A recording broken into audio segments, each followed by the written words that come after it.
Nintendo has been hated non-stop by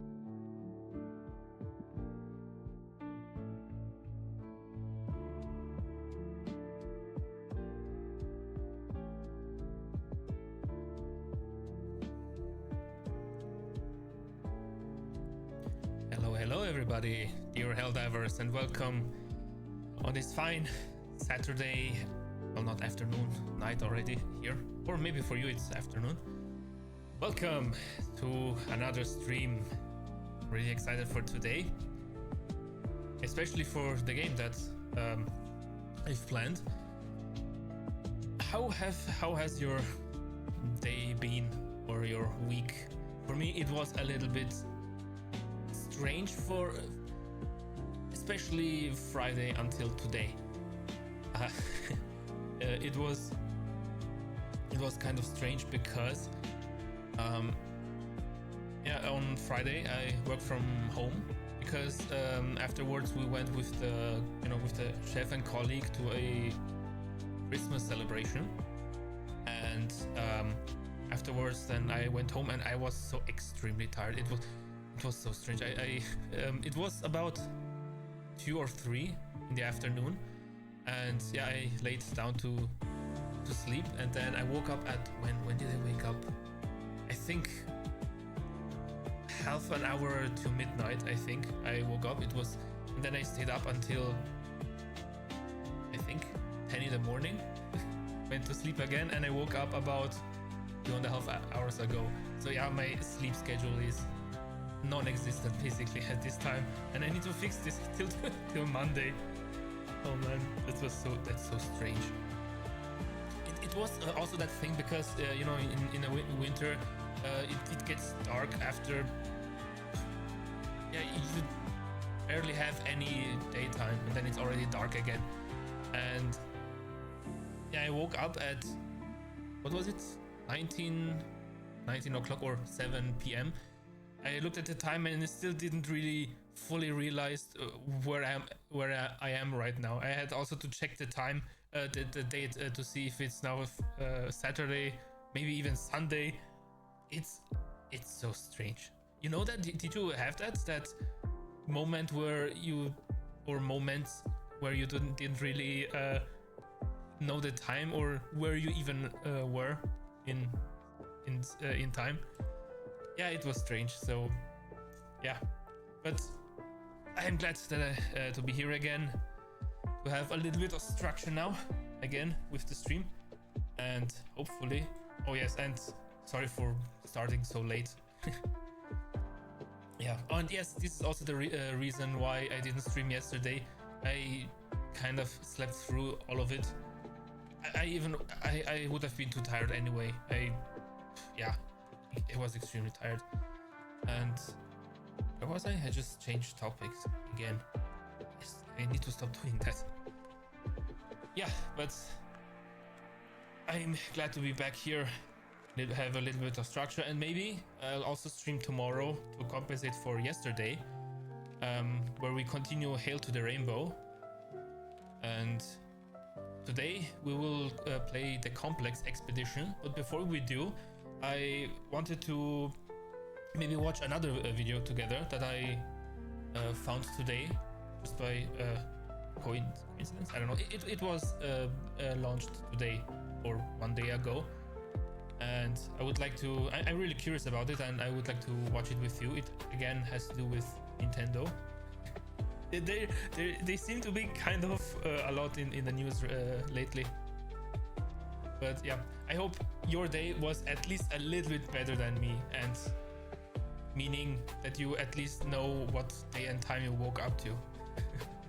All right, okay. But let me change the screen.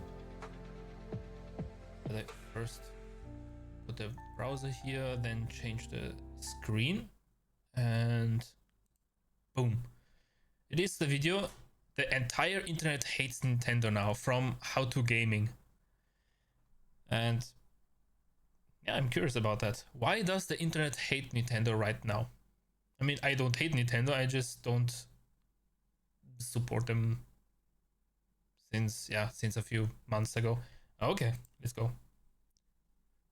Nintendo has been hated non-stop by the entire internet for their insane decisions. From their sudden and extreme price increases, to the countless lawsuits against fans and innocent companies. Have you heard of that? It is older already. Of that lawsuit, where was it? In South America? I think there was a store that was called something like Super Mario Store or something like that. Super Mario, yeah, something like that. Why? Because it is a supermarket and the owner was called Mario. So instead of just having supermarket, he just named it Super Mario. And yeah, you can't have a grocery store named after a gaming character because obviously they're the same, right? They couldn't be further away from each other. So yeah, this is the level of pettiness we're talking about when talking about innocent companies and lawsuits. Who knows if that man even knows that Super Mario exists, like the character. Maybe he doesn't even know that he exists, and then suddenly, out of nowhere, some people from the other side of the world you don't even know exist suddenly, hey, yeah, it's time to pay up for that. Okay. Here are some of the biggest reasons why Nintendo is one of the most hated video game developers. Just a quick note again. If Nintendo would have taken every single dollar from those that they pay for lawsuits and put them into the games, they would be even better off with games. I don't think people would not people wouldn't just not hate them anymore, but I think Nintendo would still be loved a lot because the games they produce, especially Pokemon, would be way better than they are right now. Just saying. And one of the biggest reasons is Nintendo's greedy pricing strategy. Now, to understand why Nintendo is so greedy, I want to... Speaking of greedy pricing policy, last stream when we also watched another video with about Nintendo, I mentioned that I mean it changed afterwards after some time, but how, for example, Nintendogs, the very first game for the Nintendo DS, which is how old already? At least 15 years, I would say. How it was priced at originally $40 or euros, and even 5, 6, 7 years after that, when the Nintendo 3DS came out, the game in the stores would still be 40 euros, and never have any discounts. With the reason because it would be unfair for those who purchased the game at launch. It would be unfair to them just because you found out about the game 5 years later, when maybe you grew up and then asked your parents, hey, can you buy me this console, and then you see this game with the dogs and hey, I want it. It would be unfair for you that you pay less for that now, 5 years later, than those who paid full price back then. Yeah. Technically, it makes sense. Technically speaking, because why should you pay only half price for the same experience? Yes, but let's be honest. This is just an excuse for them to be greedy and say no, full price at any moment, throughout the next whatever 100 years or whatever.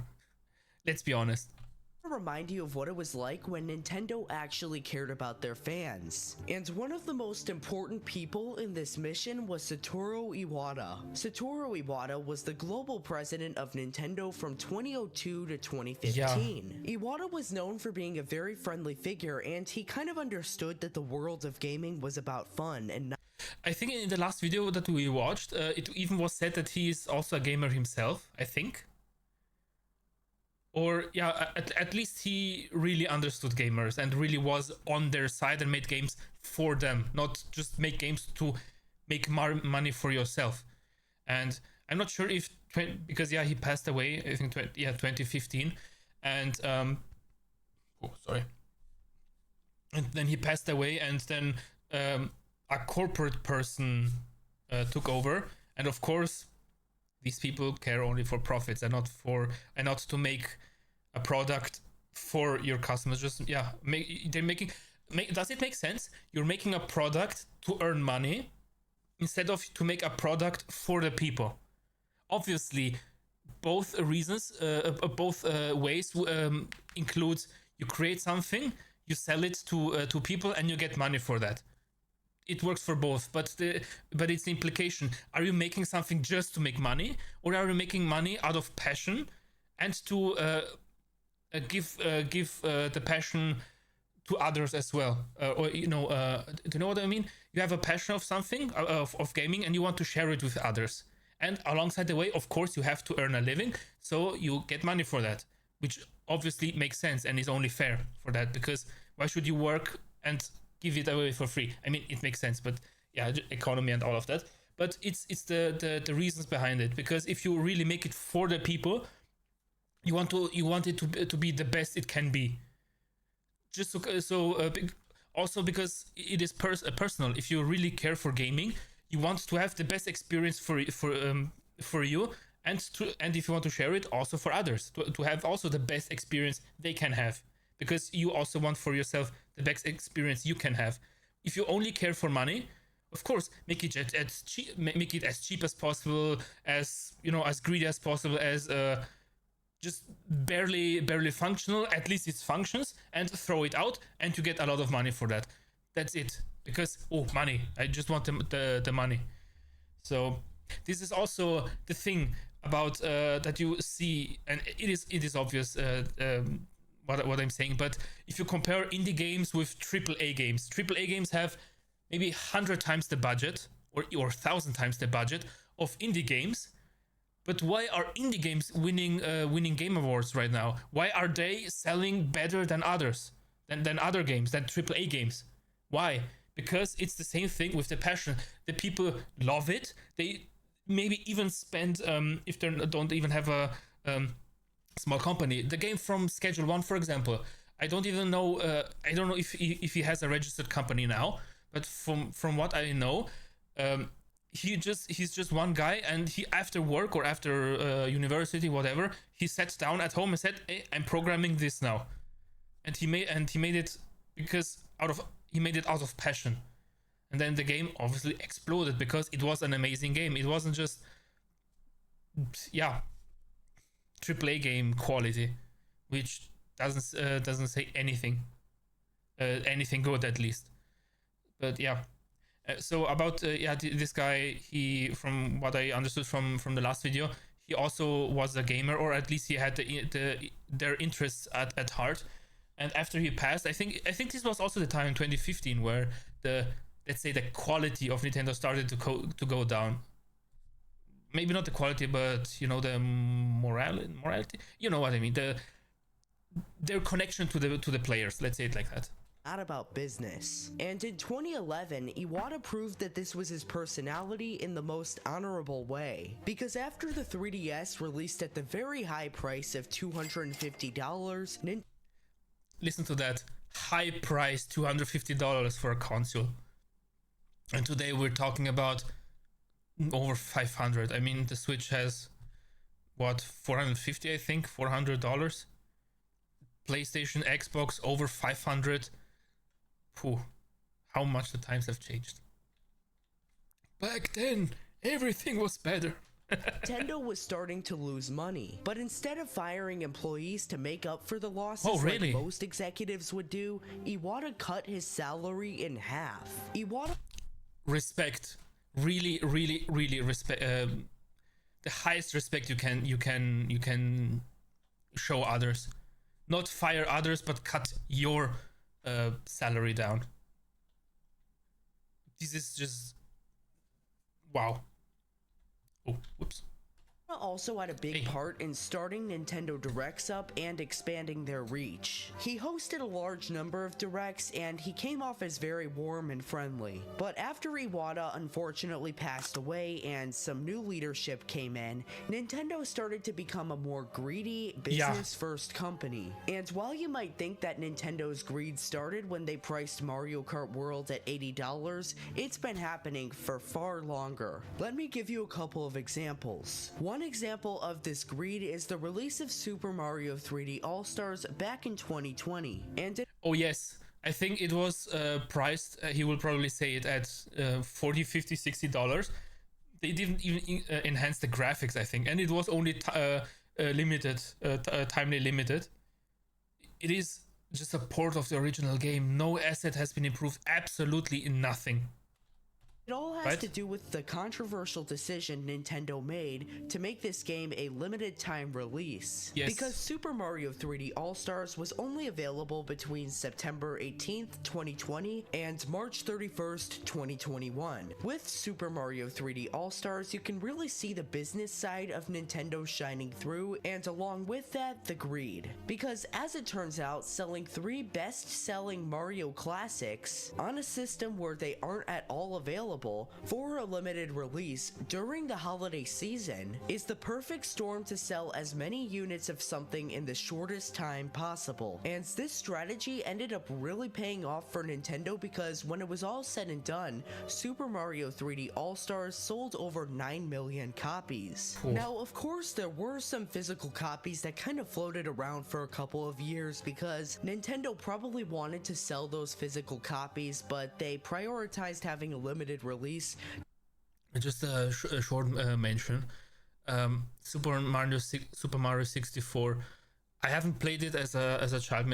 I never played that game. But if I would have played it as a child, it would have been nightmare fuel for me. Because the thing about the skybox that is obviously supposed to tell you something that there is terrain in the distance, which obviously isn't there, but it is static, and no matter how much you move around, it stays in place, and that, and because it is still infinitely away, but the worst part for me would have been that it would be infinitely away, quotation infinitely away downwards as well, so you're basically falling into nothingness. And this is also something about a dream that I once had many years ago, and I don't know if it freaked me out so much. Do you know how you're in a swimming pool, and if you look down, you see the tiles at the bottom, and you could imagine it like this. It is a bottomless swimming pool, like you could dive infinitely down, but there is a skybox of a tiled floor beneath you, and how skybox work. They're usually so far away, or the box is so big, or the sphere, that for you, if you move around in the map, it feels like it doesn't move at all.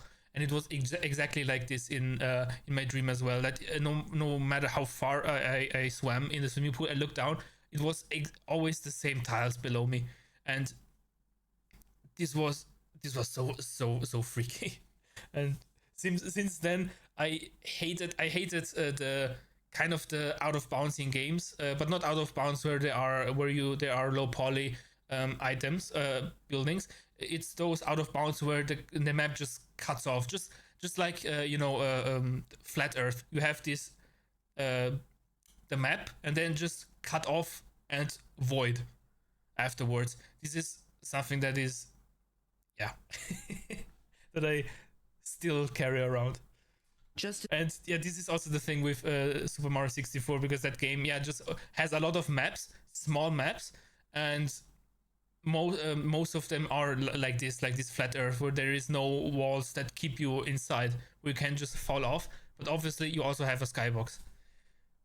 Okay, That's it. sell as many copies of 3D All-Stars as they could at that time. But this is a perfect example of how Nintendo puts money over their fans. But that example is far from the only time that Nintendo has milked their fans for profit. If you remember The Legend of Zelda Tears of the Kingdom, that was the first time that Nintendo raised the $60 pricing standard to $70.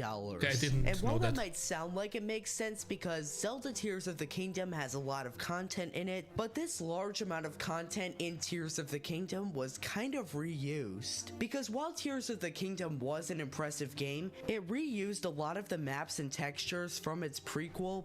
Yes, wasn't it like this, that it was technically the same map as Breath of the Wild, but just with the added things in the sky, like those sky cities or whatever. I never played any of these games on the Switch. Wasn't it like this, that you were basically in the same world, just a time skip of a few years or something like that, and now you have the sky things, the sky area, so the map on the ground is almost the same, just maybe with a few changes, because obviously time skip and all of that. In this case, yeah, I mean, in this case we would know because, you know, with Nintendo Greedy and all of that, but it would story-wise make sense if you're in the same world, that the ground doesn't change too much. Breath of the Wild. And I honestly feel like Nintendo was just testing out $70 games, but they also took advantage of the hype of Tears of the Kingdom. I don't know if they tested it. I just think they didn't care. Oh, people love Zelda, so just push up the prices and they'll buy it anyway. Just like it is with Pokemon, the quality of games.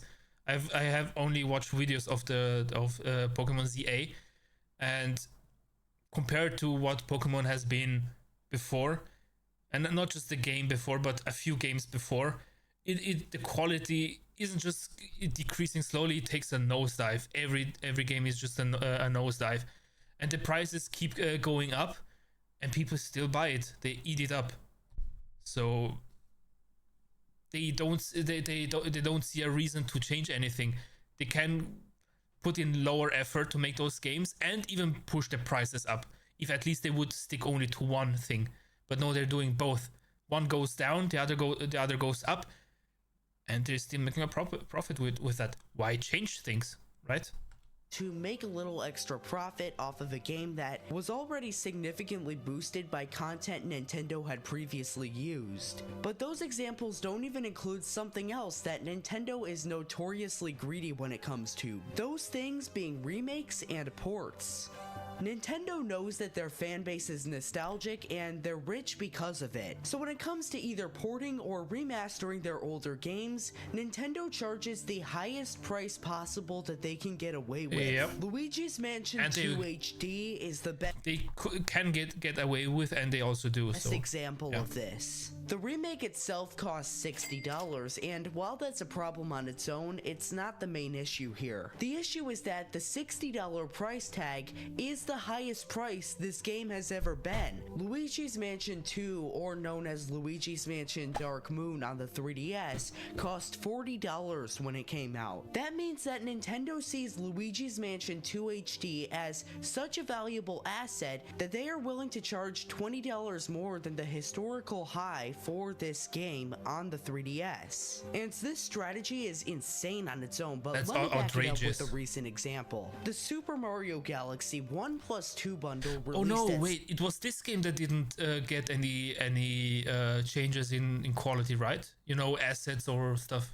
$70 just about a month ago. But if you add up the price that you would have paid for both games originally on the Wii, which is $50 each, it totals out to $100. And with that bundle, there is a bit of depreciation here. The games are less money than they were originally on the Wii, so that's a good thing. The issue is that Nintendo is selling these remasters separately for $40 each on the eShop, which is only $10 less than the original price on the Wii. But Nintendo's pursuit of money doesn't stop at games, because Nintendo's legal decisions have also proven to be quite unpopular. There is of course the unpopular Pal Worlds lawsuit started by Nintendo, where Nintendo is basically claiming that Pal Worlds stole mechanics that they patented to the same mechanics that Nintendo used from others.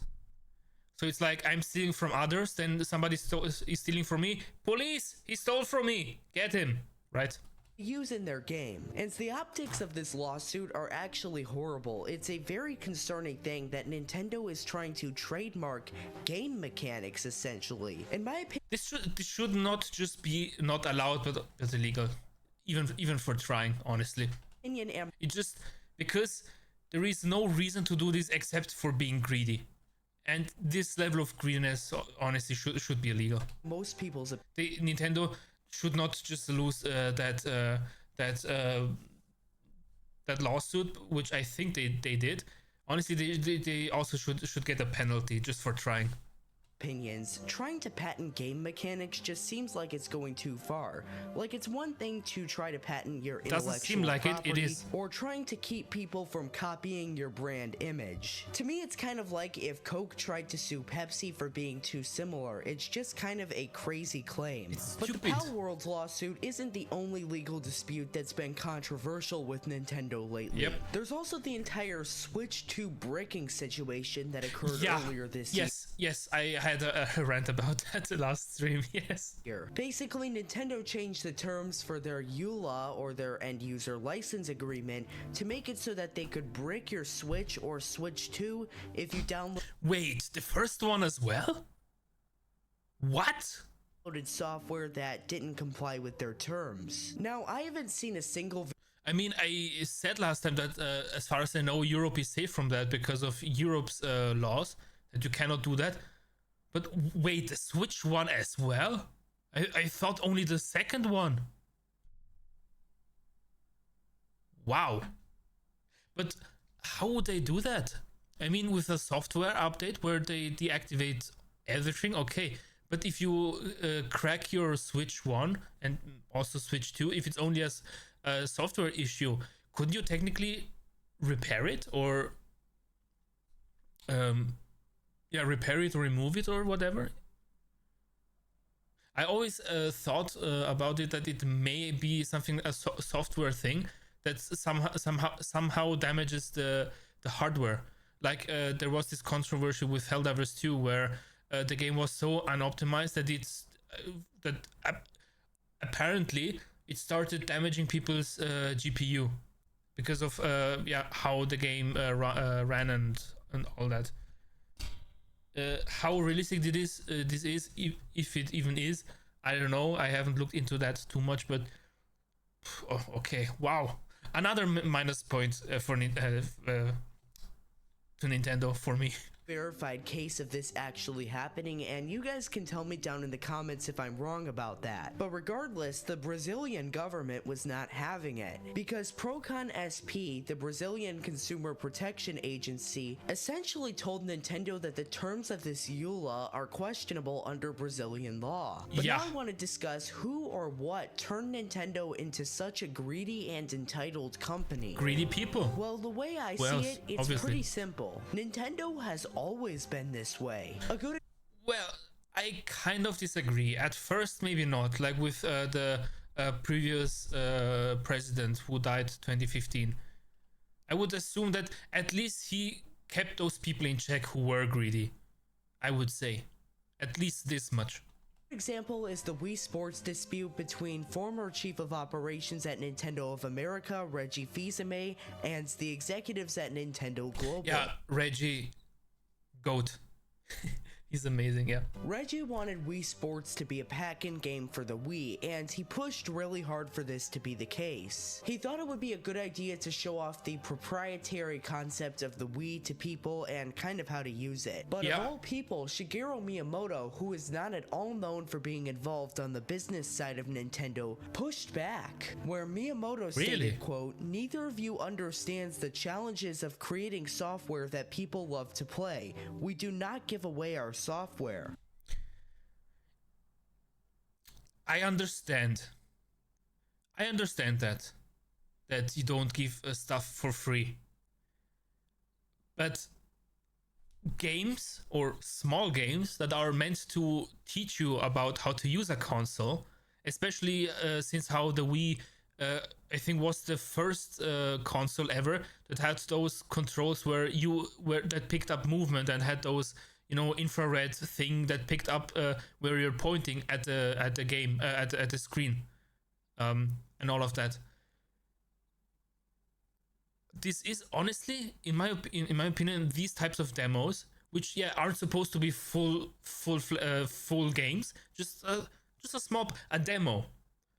You remember how how older Windows systems had with the install CD, not even DVD, but CDs, had also a selection of demos that you could install with them for other games, for other video, for games. For the best example would be the very first Age of Empires. There was and of course also other games, but I remember that one where you would have Age of Empires, but only three missions, not even free game. I think free play, just 3 missions that you could do, and which is a demo for a bigger game. But here to okay, but no, I disagree. Wii Sports that has only 5 games and maybe a few challenges should be free with the Switch. Wasn't there like a small demo for Astrobots? There is of course a big Astrobots game for the PlayStation that you can buy, but wasn't there also a smaller version of that with just a few mini games that taught you how to use the controller with the leaning and all of that, which came new with PlayStation 4 from the third one, and also for the Switch 2, this $10 game that it tells you about the system, what's doing. Honestly, no, this should be always free. It is not a software that you're giving out for free. It is a part of the console, I would say. How the console has an operating system, because you're not selling the Switch separately, and then you have to pay $100 for the software that you can play the game with it. No, it is a software that is integrated into the hardware. That is part of it. It is not software separate from hardware. It is one thing, one product that consists of many parts. Some parts are physical, some are software. And those games, those small games demos, should be part of the console, as is the operating system. Which is basically the point what I'm trying to say, and I spent 5 minutes talking about it. Yes, those games should be part of the system, of the operating system, of the base package, of the smallest package that you get for that, without any premium or whatever. But let's continue.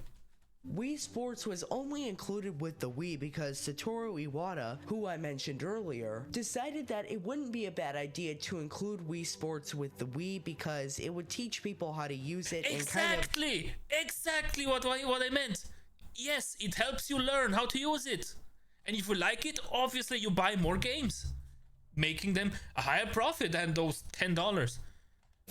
Because those $10 for the Switch 2 tutorial is an additional reason not to buy it. And they didn't just lost $10 from somebody not buying that, but they also lost those $450 from that person not buying the console and any potential other games. But again, they make enough money. They don't need the money from 5, 10, 15, 20 people who think like that. But maybe in the future, if more and more think like that, it will have an impact. But yes, they didn't just lose $10, they lost $450 because people said, no, I'm not doing this is scummy. Yes. The technology. Miyamoto was reportedly not happy about this. And I think that's the best example to show how Nintendo has always operated as a business. Miyamoto. Yes, but there were at least people who said no, who pushed back against those greediness. And I just think now those people are gone. Yes, I agree, Nintendo has been greedy, maybe not as greedy as now. Plus, there were people who pushed back. quote summed it all up. They don't give away their software because they think it's extremely valuable. Next, I want to discuss a tutorial game is not valuable, honestly. You could buy a regular game without that and learn how to use the Wii controls like that. It is not that valuable, honestly. And also this 10 game tutorial for the Switch 2. How much different is the Switch 2 from the first one? Except you have that one button for the microphone. For, I don't know, there is maybe one or two other things. The controllers, they stick magnetically instead of having to, you know, pull them out with those buttons or whatever. It is not a new console. It's just a slight upgrade that doesn't warrant a software being priced at $10 to learn those small differences. If you drive your whole life a manual car and then change to an automatic one, maybe you just, somebody needs to tell you how do you use the switches, you know, to change the gear. That's it. You don't need a $100 tutorial how to drive an automatic car. Dude, sorry, for greed sometimes makes people so extremely stupid with the things they said. But oh, the software is so valuable. Sorry, no, it is not. It is not that valuable. Honestly, greed sometimes makes people so extremely stupid in their opinions, where we think, where is your brain? the social media content. Obviously, those people know how to make money because, yeah, they studied and all of that. But greed sometimes is a kind of a counterweight to that, who pulls your intelligence down sometimes. And backlash that Nintendo has been getting about wow, built-in microphone, because the Switch 2 is the first ever console who has a microphone, right? How to use a microphone. Pay up $10 and then you will learn how to use a microphone. crazy decisions that they have been making. Now, real quickly, if you're enjoying this I'm kind video of mad so right far, now. I would appreciate if you would hit that like button, subscribe, and hit the bell. Also, if you want to support my channel this holiday season, check out my Just curious. What type? Okay, he has a lot of Disney Nintendo stuff. How to gaming. Over half his videos is all of his videos are Nintendo. Okay, focusing on Nintendo. Okay, so maybe we have a few more videos to watch, maybe. Best Buy storefront by clicking the link down below in the description, as Best Buy is currently running tons of holiday sales. I'll be updating my storefront with these deals, so click the link down in the description to check it out. Just as a disclaimer, I do make a small commission off of any sales that are made. But let's get back to the video. I mean, deserved. So click the link down in the description to check it out. Just as a disclaimer, I do make a small commission off of any sales that are made. But I understand the disclaimer, but honestly, if you're making advertisement for them and people buy it, honestly, you should get something for that. Why not? As I said, it is one thing to do something just for money or doing something out of passion, but you should. It is even a bigger plus for me if you can earn money with that passion, as long as you don't let the money blind you. If this is that, if you're making your YouTube videos out of passion, then yeah, go get that commission. Why not? If it helps you not having to get stupid comment. I'm saving that too. Oh right, I didn't activate the thing, the chat. All right, there was another spam message. Okay, yeah. So if you can obviously earn money so that you don't have to go to work, so that you can focus on making your content, 100%, I'm all for it. let's get back to the video. Don't have to be apologetic for it. Now, before I dive into how all of this got started and what exactly I think of it, I want to make clear the sheer magnitude of views that these hate videos are getting. Take this video from YouTuber Nintendo lied. Nobody cares. Nintendo lied. Okay. Dean revisits a controversial Nintendo Switch update from April 25 that altered game sharing. Yeah. For Nintendine titled Nintendo Lied and Nobody Cares. That video managed to get 162,000 views by the time that I'm recording this video. And although the clickbait title definitely has something to do with the large amount of views that video got, that's not even close to the most viral Nintendo hate video. Take this one with another clickbait title. I'm tired, boss. Called The Switch 2 is evil and I'm tired of pretending it's not. And $120+? But I think Pokemon ZA with the DLC is just 100. That video got 666,000 views at the time of recording. Ooh, symbolism. And despite the irony of that number being exactly what it is, that is a lot of views for a Nintendo video. And whether you believe it or not, Nintendo hate videos can get even more views than that. Because this video from Xander J Maybe I should also make a Nintendo hate video. shows how much toxicity can spread like wildfire. The video titled I Hate Mario Kart World in all caps got over 1.4 million views. Now I have to say I loved Mario Kart on the DS when it came out. I used to play with a friend so much. I explicitly remember that one game mode where the map where you're driving on a Nintendo DS, and it's that game where you have to pop the balloons.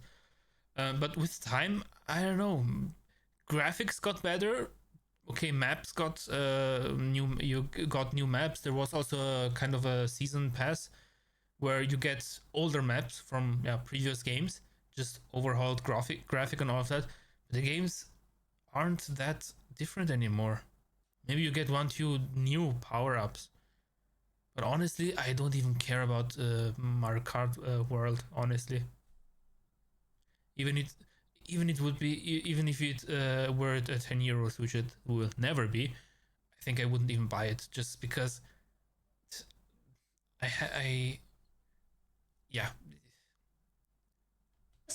you played one, you almost played all of them. If you don't care for graphics. Clear, I'm not hating on any of these videos because they do make some valid points. But 1.4 million views on a video in the Nintendo niche is absolutely crazy. Like, Nintendo related videos don't even get close to this much on a normal basis. But besides the views themselves, there are really good reasons why YouTubers keep making these hate videos, and I'll get to them in a moment. But I first want to take a trip back to where this all started. And it is personal for many people. It's April of 2025 and Nintendo just aired the Switch 2 Direct. Fans are happy that the new console was just announced and they saw an in-depth look at it. But the mood quickly begins to change when people start accessing the Switch 2 website. More specifically, the part about Mario Kart World. Because after scrolling down the page a bit, people realized that Mario Kart World had the unprecedented price of $80. That's where this Nintendo hate trend really started. Yeah, never mind. And that's the point where people were going so wild that we saw some real misinformation like Mario Kart World. The $90 price tags for these games is wild and you guys know it. But it's $80. $90 in the US for a physical copy. But not too long after... Oh, right. Because the physical copy is $10 extra. Which isn't a physical copy, not even the game on the cartridge, just a download code for the cartridge, in the cartridge for the game. What the heck? Honestly, I think like that you cannot even resell that game, right? If you want to sell that game, you can't, or can you? I don't know. Yeah, greed, right? That it was reported that some physical game cards would actually have the data downloaded from the internet, not actually preloaded onto the game card, called then why game buy key it? Cards. Now, despite these types of game cards being made specifically for third parties who wanted to cut costs, it was reported as if these were the new standard. And somehow this trend of hating Nintendo has managed to stretch its way throughout 2025. And it seems like there are still negative Nintendo videos that are coming out to to this day. But it all makes perfect sense when you think about one factor that I haven't mentioned before, and that factor is money. Remember that video called It's always Nintendo money. Lied and Nobody Cares that I mentioned earlier? Well, a conservative estimate for how much that video would have made would be $400 to $500 from ads alone. The next Wow. video, titled The Switch 2 is Evil and I'm Tired of Pretending It's Not, assuming it was fully monetized, likely made around $1,500. And Whoa. finally, that video titled I Hate Mario Kart World that got 1.4 million views could easily have made that YouTuber $5,000. That's quite a lot Watch Nintendo go after them. They're making money off of us. Pay up of money tenfold. for just ranting about how bad Nintendo is. Now, as a disclaimer, I don't actually know how much those videos made, but that goes to show how much hating Nintendo I just learned how you detach this. Dude, this is terrible design. You can reach it by playing accidentally so easily. If you're hyper focused on the game, you can detach it so easily just by, you know, tensioning up your hands and then just press that and then just your screen falls on. Dude, did they even test it properly? Sorry, that's terrible design. It should have been maybe down there where you cannot where you have to actively move your hands to reach it. Okay. can actually make a YouTuber. And Nintendo rage bait being popular isn't limited to YouTube. This type of content goes viral on platforms like TikTok and X as well. Now keep in mind, not all of these videos that I'm mentioning are pure rage bait. Some of them are actually really well thought out and edited. But finally, let's discuss one of the craziest lawsuits that Nintendo has ever started, Nintendo versus Palworld. Now before I discuss what exactly is going on, Palworld removed one feature because of the lawsuit. Did they implement it again? I think they should, because didn't they win the lawsuit? Palworld? So they have all rights to implement it again, right? Why, I should play that game again. I haven't played it since how long? I don't even know how many updates there were. Let me see. Palworld dedicated. Okay. February 2024. Oh. Oof. Oh well. with the lawsuit at this point in time and what I think of it, I want to remind you of what exactly this situation is all about. And it all started back in September of 2024, around 8 months after Palworld first came out. Nintendo decided to take legal action against Pocket Pair, the developer of Palworld. Now this case in itself is highly unusual for Nintendo standards, considering they usually sue people who directly pirate their games. But in this particular situation, Or use names of their character for a supermarket name. Nintendo is trying to sue Pocket Pair over game mechanics. More specifically, Nintendo is trying to stake their claim on the action of throwing a ball at a creature to capture it in a video game. That right there is the main controversy of this lawsuit. The issue here is that Nintendo is citing a very general patent as the reason that Palworld is violating their IP. The main question here is, Honestly, they would have had more chances if they went after some of the character designs. The first one that comes to mind is the Lucario one. Honestly, they would have had a better chance going after that one, and a few others as well. But no, they went after the most basic thing that so many other games use, even before Nintendo. Didn't they even copy some of the designs themselves from a different game? I don't know, maybe something I heard about Monster Hunter or another monster something game.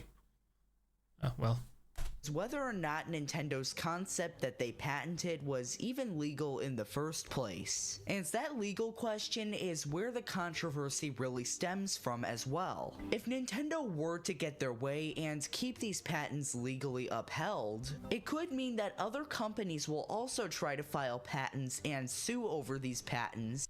Honestly, every other company should have gone after Nintendo after every single thing they could think of. Every single thing. Sue them so much that 100% of everything that Nintendo ever created would be a patent now for someone else, because the other ones used it first. Honestly. Over concepts that they really shouldn't be owning in the first place due to how general they are. Yes. This could effectively doom the gaming industry because developers would have to come up with extremely specific concepts in order to legally sell their game. Whether you like or hate Nintendo, this would be extremely dangerous for them to win. But now let's dive into the actual... It would be one thing, again, if they were a company that care for others. For example, that if they would do this, patent it, just to keep it safe from other greedy companies who might also get the idea to patent it. But no, they're exactly the worst company who could have gone after those patents. Well, current status of this entire ordeal, because it's pretty interesting. Now, unlike most Nintendo lawsuits, the Nintendo vs. Palworld dispute is a bit more complicated, because while Nintendo has filed a lawsuit in Japan against Pocket Pair, the actual standoff is taking place both in Japan and in the United States. Okay, and obviously, that. because these are two different countries, what Japan does might not be what the United States will do. But speaking of the United States, let's talk about what's actually going. Let's say they win the patent in Japan, but they lose it in the US. They can only make a game that they can sell they can only sue companies in Japan who use the same mechanics, right? Then, for example, they couldn't. I don't know if Pocket Pair, were they also a Japanese company? But let's say if they were a US company. Even if even if Nintendo won that lawsuit in Japan but lost it in the US, they couldn't go after them, right? They could maybe go after them, only stop selling that game in Japan, and then they don't sell it in Japan, but they sell it, continue to sell it to the rest of the world, right? They couldn't go after them in the US or in other parts of the world, right? I don't know. On there with the entire situation. Now, the patent in the United States that Nintendo is claiming that Palworld is violating is patent 12,403,397. Now, the patent itself has a lot of information. An example of an information processing system moves a player character on a field based on a movement operation input. Okay. The information processing system causes a sub-character on the field based on a first operation input. When an enemy character is placed at a location where the sub-character is caused to appear, the information processing system controls a battle by a first mode in which the battle proceeds based on an operation input. When the enemy character is not placed at the location, the information processing system starts automatic control of automatically moving the sub-character. The information processing system moves the sub-character based on a second operation input. And when the enemy character is placed at the location of a designation, the information processing system controls a battle by a second mode in which the battle automatically proceeds. I did not understand one half of a sentence from here. Are patents really, or is this part of the patent or of their claim or whatever? What the heck? What language is this? This isn't even English. I mean, obviously it is, but what the hell is this? And I'm not going to go over all of it right now, but I'll put it on screen in case you want to take the time to read it. We won't now, the patent itself we did, but I'm more confused than before.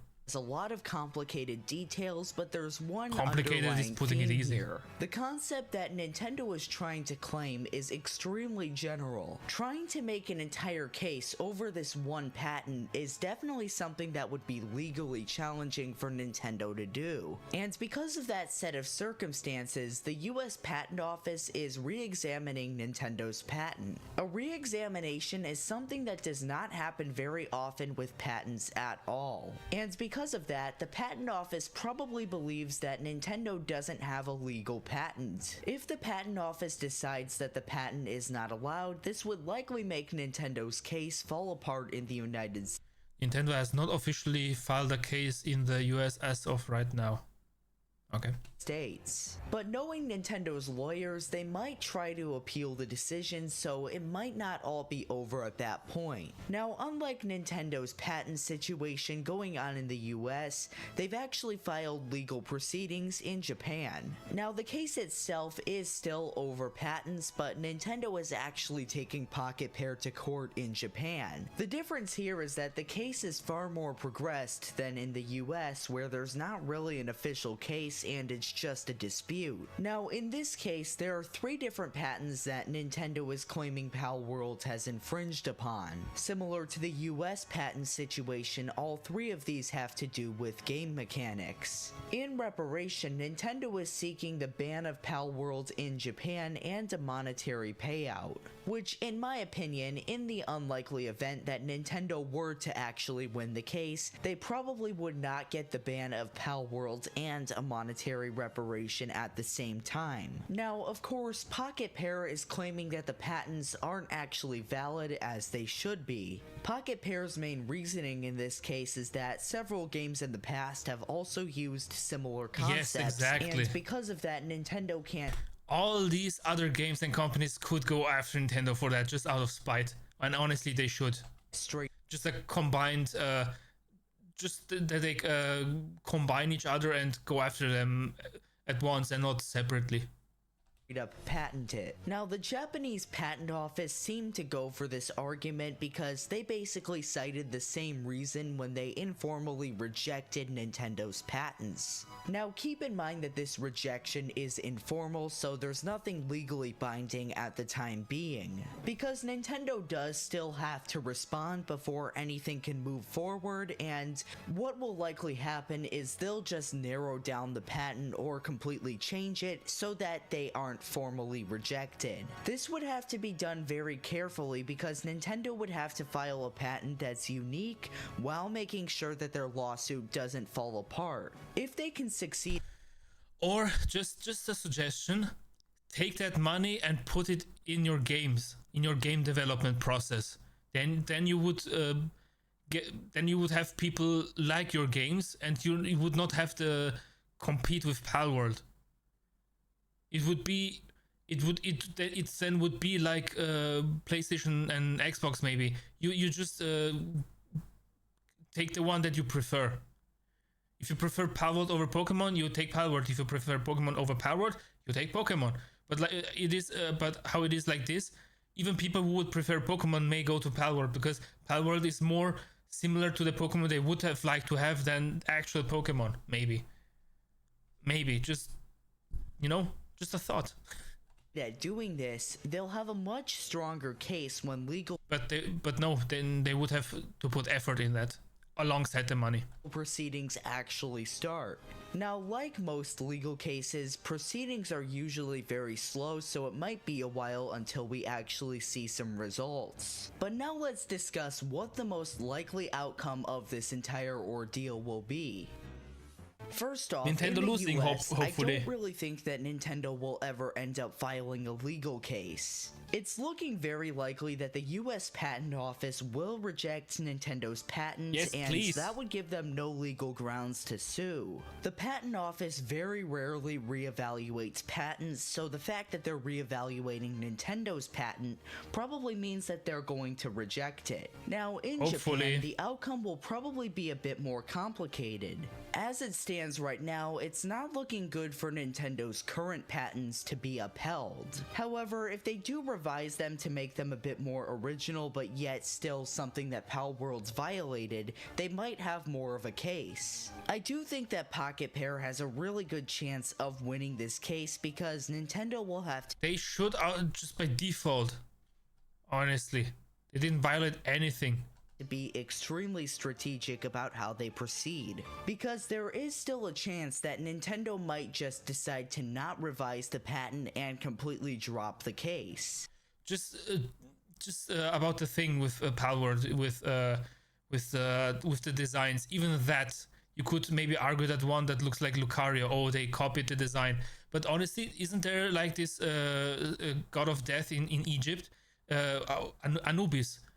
You could also say that one pal from Palworld is designed or inspired by Anubis and not by Lucario, and then obviously because Anubis kind of looks a little bit like Lucario, kind of, maybe. So you could say it is a mix between those. More than likely, they'll never end up getting the full reparations that they're requesting, and it might not even be worth it to go for partial reparations. In this situation, Nintendo really has to think about their US fan base who's really mad about this entire lawsuit. Regardless, I don't think it's impossible for Nintendo to win against Pocket Pair, but I think it's very unlikely that they would win, or that they would even decide to proceed forward. Honestly, if Nintendo wins, I hope that the gaming stuff thing, the gaming world, especially with the players, will change so much that they will that they'll end up regretting it a lot that they won.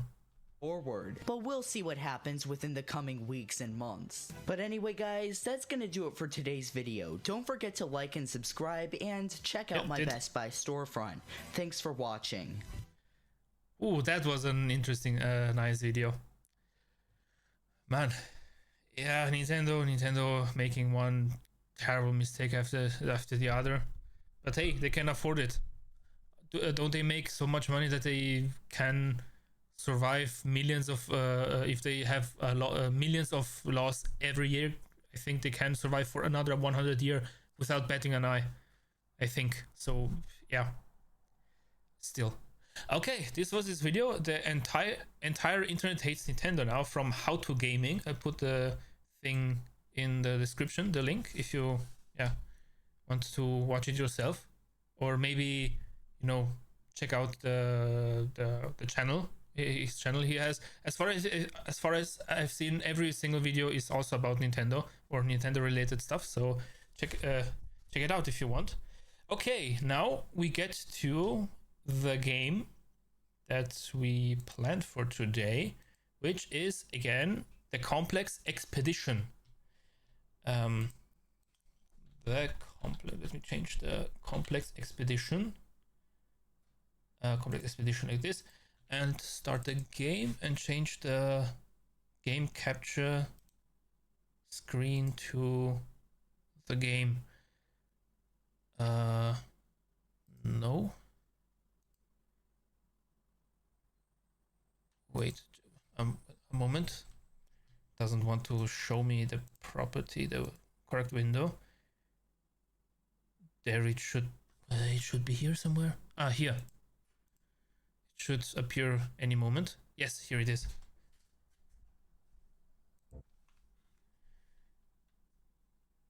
Oh, my mouse is kind of dragging behind a little bit. More sensitivity display. Yeah, let's put down the resolution like this.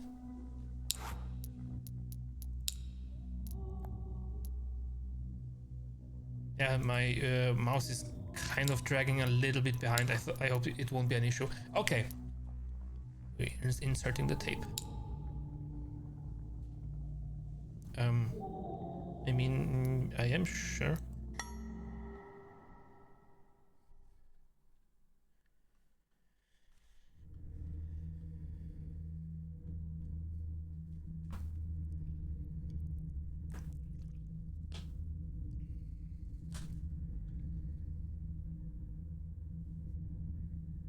Hello? Ah. PG wave.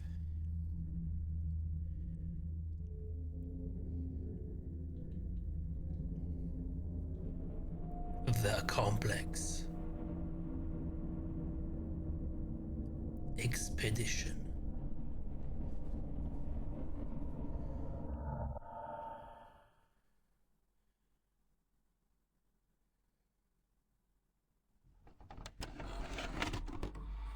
Recovered footage to 1988. And we're rolling. Alright, you ready? I think so. Alright, you know what? Mike's already in. Yeah, I know. I'm waiting on them. Wait, can we get some subtitles, please?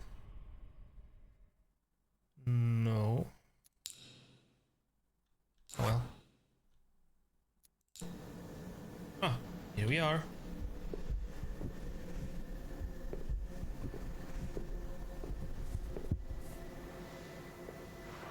Okay. It is kind of laggy for me too. Testing. 1 2 1 2. Mic check. This is Newman. Can you hear me? Loud and clear. Oh. Oh, this is so cool. This? Okay, no, it is a little bit laggier for you. Let's go everything with this. Now, hopefully it is better. It is kind of better, hopefully. Oh man, kind of. Take your time, Here we are. Yeah. What's the rush anyway? Well, the other guys have been waiting up there for about 30 minutes. We had to go. Yeah, of course. Oh, that's actually really smart. I never thought about that. Oh, what's this sound? I guess we're going to be recording everything from Yeah. Oh, damn it. About that. They even have the other group record them walking to room 1A and back. Contact I got no information as to why I'm recording, but Sal told me it was very important to keep the camera on and just not stop. I don't understand why they're being so mysterious. What's with the game? Why is it lagging so bad? Frame rate limiter. I don't know.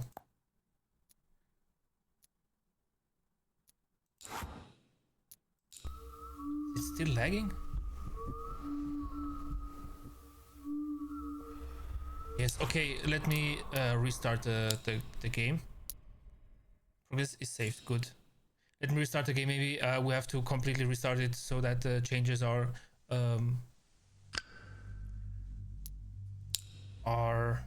you know, loaded. Because the game, I don't know why it lags so bad on stream. For me, on my screen, it works okay.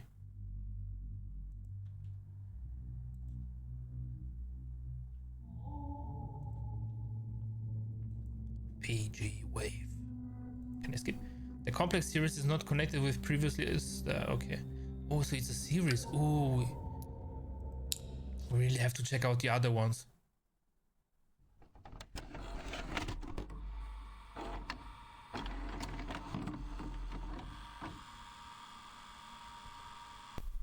And we're rolling. Oh, okay. It didn't really save, but okay.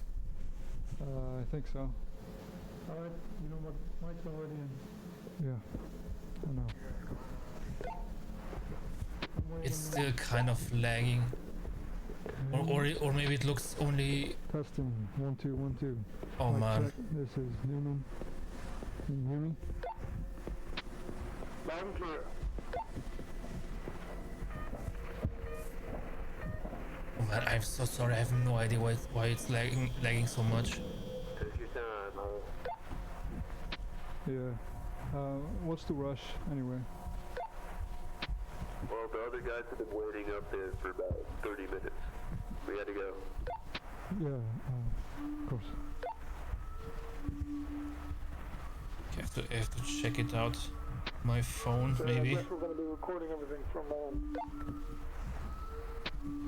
Yeah, they've been very vocal about that. They even had the other group record them walking to room 1A back. I got no information as to why I'm recording, but Sal told me it's very important to keep the camera on and just not stop. I don't understand why they're being so mysterious.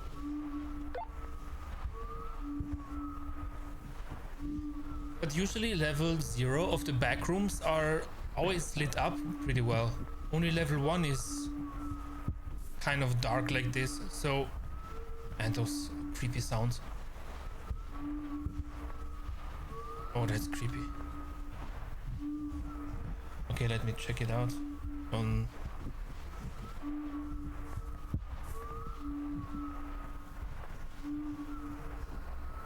Okay. So it's probably only the preview that it's lagging. On my phone when I go to my stream, So who's waiting at the controls? it looks okay. Dan and Greg are waiting down there. Might be more, but I'm not completely sure. I kind of doubt we're going to need any more help, but I don't mind. I guess it would be for maintenance if that's necessary. Oh, that's creepy. Sure.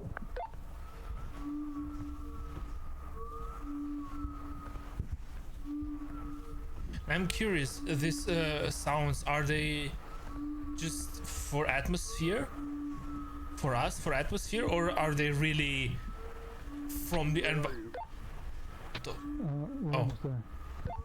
Oh, this light is different here. Copy. What's wrong here? That's strange. They also said that one of us might need to actually go through the little gap down there as well. So if any one of us needs to go, I would say Newman. Why just me? Well, because you have one of those cameras. They have lights on them too.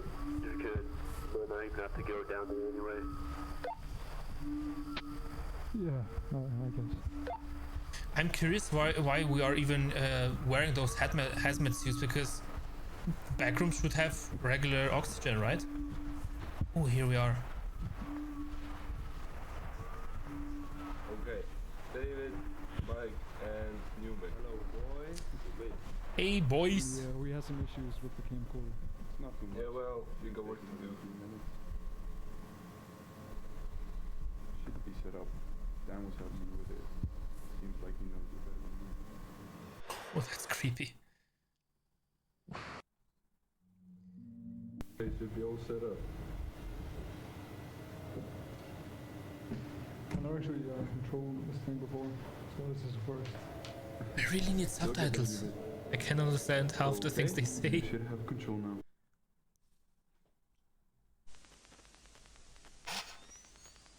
Okay, so now we're the robot. Okay, we can look around with the mouse, but just with WASD. Alright, let's go.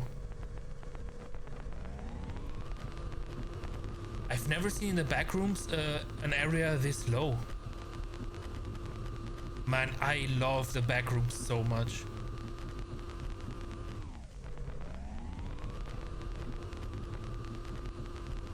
And this distortion effect. Here we are.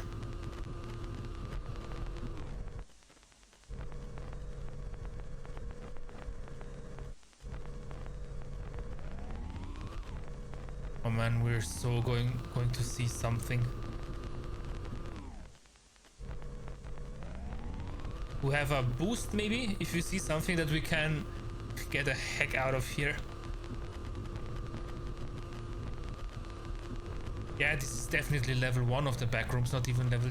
Oh wait, this is a dead end here. Okay. All right, so this is the right path. Let's go.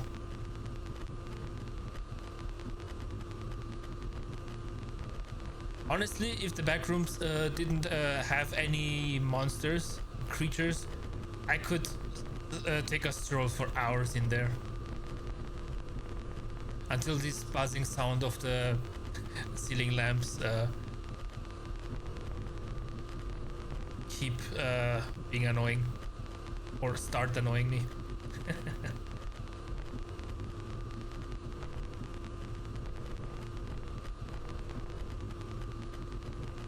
Okay, this is again level 0, but no, this is the thing. I don't know, maybe the lore changed a little bit from Backrooms, but from what I knew at the beginning. Oh, what just happened? Wait, what? It's supposed to reach way further. Yeah. You know, I'll just go get it. I remember the way, so. Are you serious? No, you're not. Sure? Oh, damn it, no. Yeah, of course. How about you take another machine? Go get it, bring it back. Another machine that No is big deal. no big deal. Yeah, until this creature is taking you. Heck. Oh. You wanted to say what the hell or what the heck and said what the heck.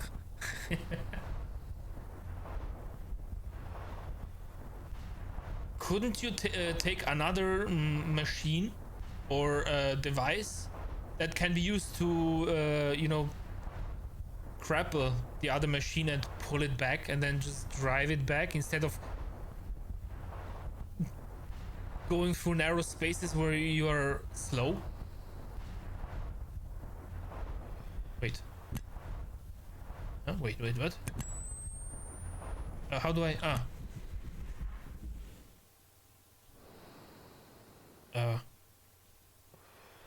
Flashlight? Space? That's weird. How's it going down there? It's going fine. I'm just trying to remember. Pants are solid and I need an new pair of pants and underwear already.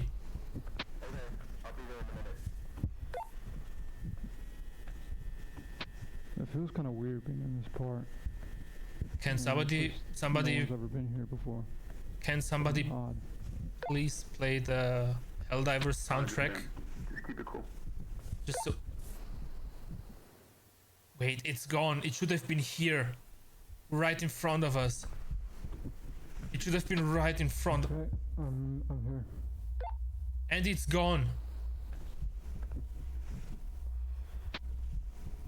Wait,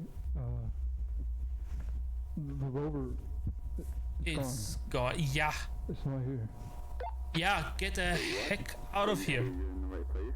Oh, I can't walk. Yeah, it's the right place, but Can't walk. it's definitely not here. That makes some sense. Ah, damn it. Didn't take the category. The complex expedition done. Oh, wait. Okay, it did. Never mind. Okay, now I can walk again. Hold on. I'm gonna go a little bit further. Dude. Yeah, just come back. We'll figure it out. No, I can find it, but I mean, Dude! it has to be here. There's no way it could just Have you... disappear. Yeah, it cannot just disappear, which means somebody took it or something. Did this guy never watch any horror movies? I guess he didn't. If it is simply gone, somebody or something took it.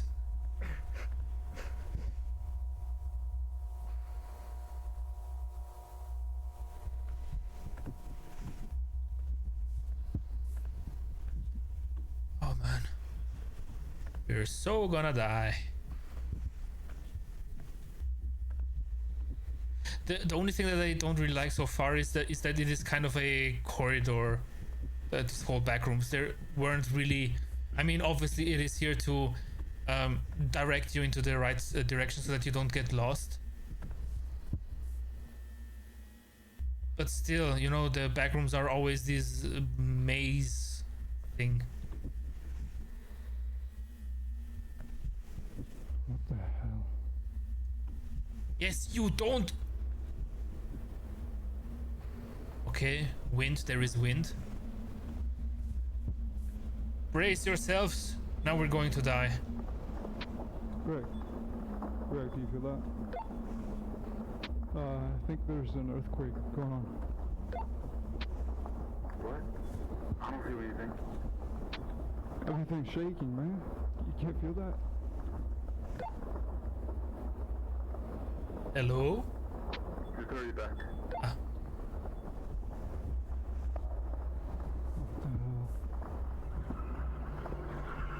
Oh! Oh! Oh! What the?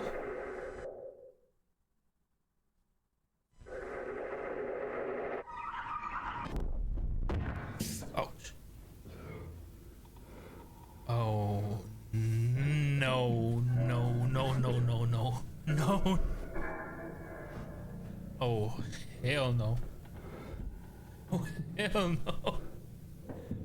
Yep, we are dead. Guys, And this is why you listen to your people when they tell you come back. guys, can you hear me? Does anyone copy? Please. Probably not. Employees only. Hello. Okay, How the fuck did that even happen? okay, people.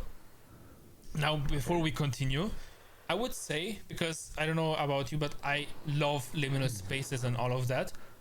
Until we positively see a monster, a creature, I would say, let's, of course, keep the story in mind of all that, but let's just walk and enjoy the back rooms and all the levels that we might get to see. Okay? Let's do this. And I will probably... Is gush the right word? You know... Dude, oh, pressed again. I will probably mention too often how much I love the backrooms and how nice and cool everything looks. I mean, this specific place here, I wouldn't like visiting and being at.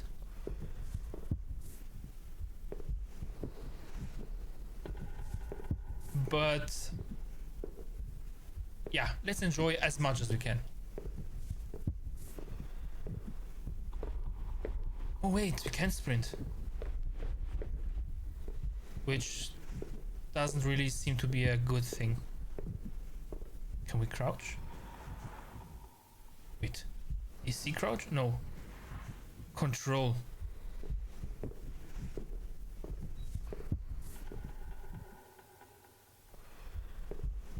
Oh, we can't get over there, okay.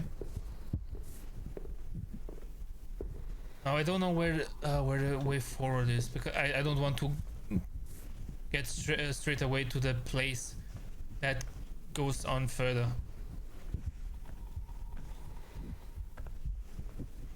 This is not a creepy office at all.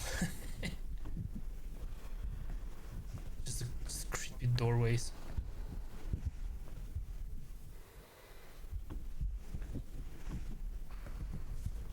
Yep, dude, you are dead.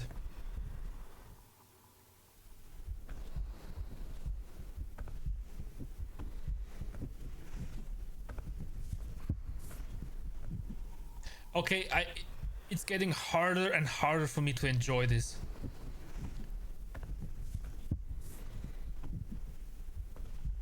Harder and harder. Wait.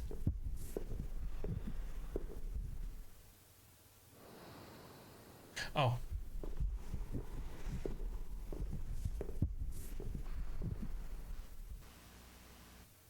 Oh, we can zoom in. Cannot open the door. Okay, wait. How to interact with stuff? Mouse look around, WSD, left shift to sprint, left control to crouch, hold left control to go prone. We can go prone.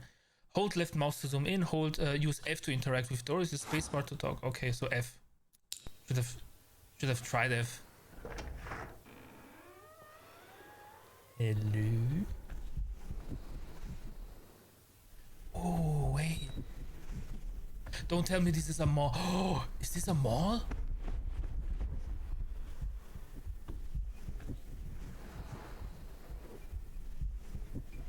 It is a mall. I mean, kind of. Oh. Oh no. I mean, for one thing, cool. I like malls and that. I've been in a mall once where after hours. I mean, it was open, just the hallway basically, and the stores were closed. I need to share those pictures someday. I guess the way forward will be there. Maybe here. Do not enter. Staff only. I am staff.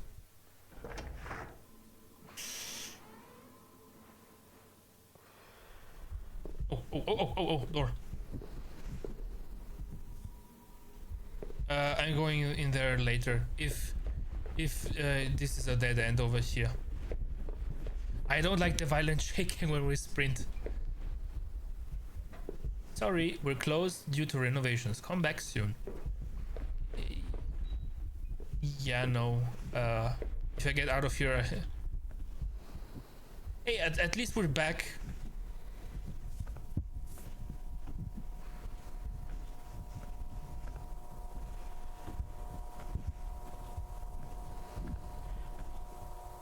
Flickering lights usually mean we're getting from level 0 to level 1. But maybe that that narrative has changed already. Okay, I need to stop sprinting if I don't have to. Okay, before we continue, I need to go to the toilet. Because yeah, if there will be spooks, yeah, no accidents, please. It will be 1 or 2 minutes.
Right, I'm back. Okay. Have you guys ever played the Backrooms Lost Tape? I love that game. I can't wait for the third episode to come out.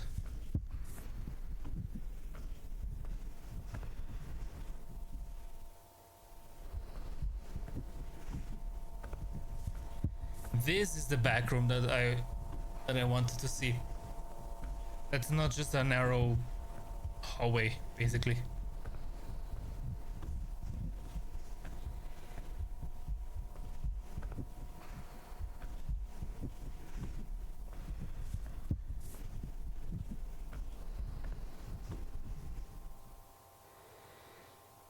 I hope this is our breathing.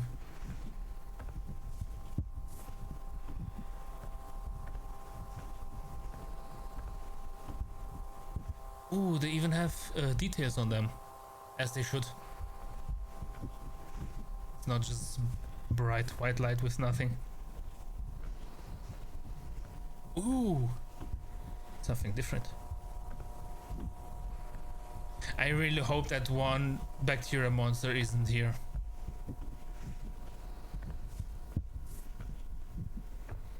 Will this thing oh wait, it's not even that deep.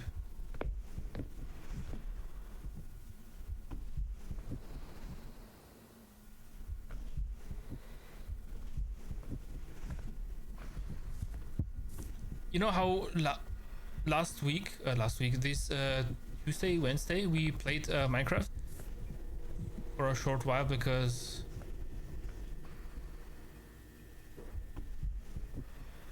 it was late. Spent too much time with watching videos. Today and yesterday I continued a little bit.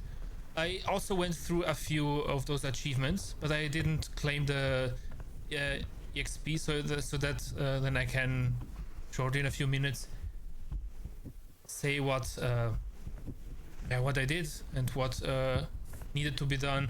It was a lot of grinding.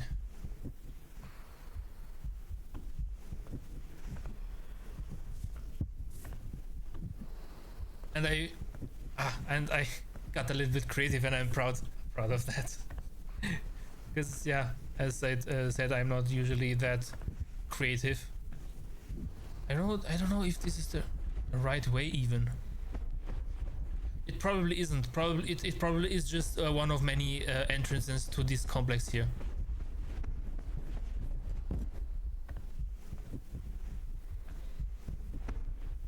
Wait, here, okay. For a moment I was worried that the thing disappeared, the wall, the pathway. Okay, this place here is also kind of creepy. Literary Excursions 2011 transfer.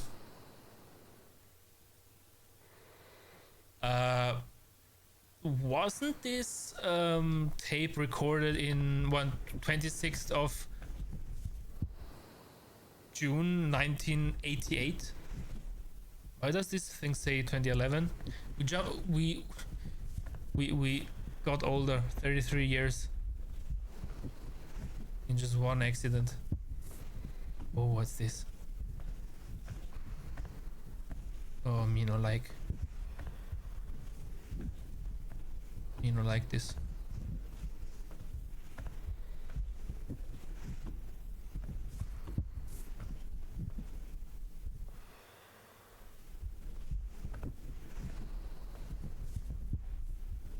Come on, give me a nice place. This is no thanks. This is not a nice place here. Give me something nicer. What the heck is this?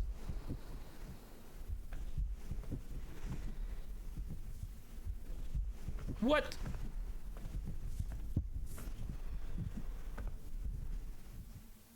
I don't think we have to go back there, do we? Oh, stairs. Let's go up those stairs.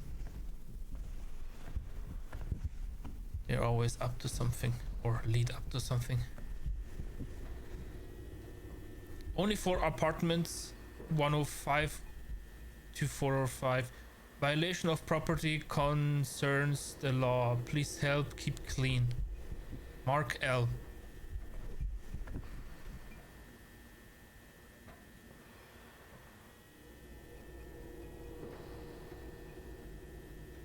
I hope this is just environmental sounds and not nothing moving around. There's backrooms again. I mean, all of this is backrooms, but hey, we know this place. This is where we came from. And this is where we... Shh, quiet. Wait, what? Oh, okay, we went full circle.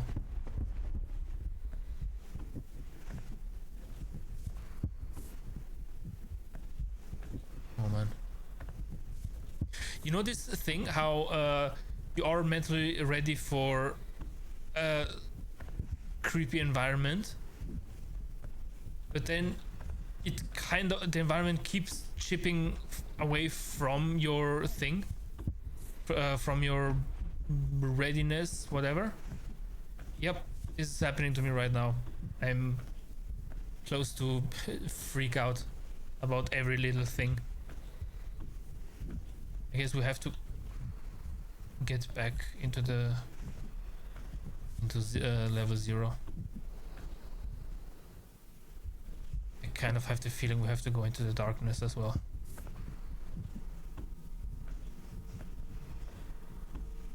Please, more lights. I need more lights. Please, come on. Okay, I take it back what I said about being able to wander around the backrooms for hours. What the heck is this sound? At the start, the backroom at the start where every light was on, not this here. You know, just go towards the spooky noises. Oh, what the hell is this? Oh, what the hell is this? Is anyone here who wants to sit with me? Talk about... I don't know if you know this expression, if there is this expression in English, but in German there is this saying, talking about God and the world, which basically means, yeah, talk about whatever, anything.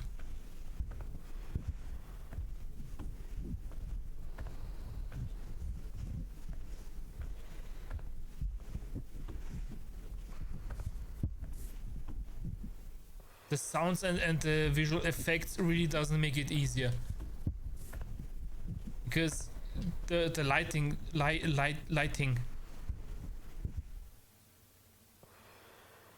We've been here. Okay, let's continue this way. Oh man, you really feel lost here. You're starting to go in circles.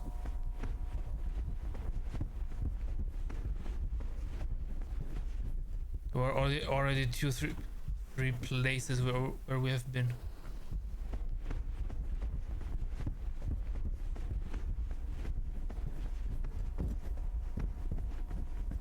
Honestly, it would be very funny if there actually were no creature in here. I mean, so far it doesn't look like there is one. Only maybe if we have to trigger it somehow, then okay. I hear something.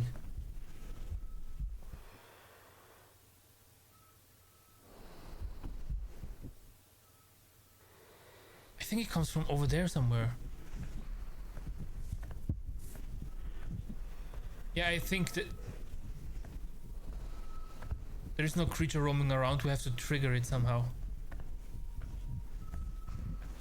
Oh, it's getting louder. Okay, I think it's over here. Oh. Oh, I don't like what this could mean. It's getting... I think it's getting quieter again. It is over there. Okay, let's check out around here for a little bit, because this here is getting greener. And if you don't find anything, we're going back to the left, and maybe there is a pathway through these walls. Never mind. This might be the right place. Oh. What we be finding around here? Oh, this is actually really cool. How far can we zoom? Okay, only that far.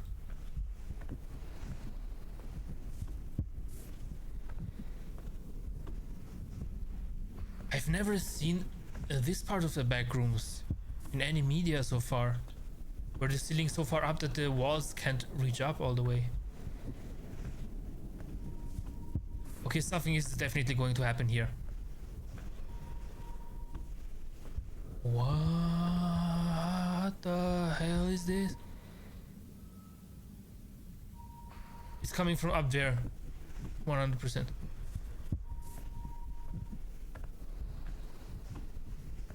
But I don't think we have any means to get up there. Do we? No, I don't think so. Alright, then I guess we have to continue. But at least we made some progress. We found certain stuff, certain things.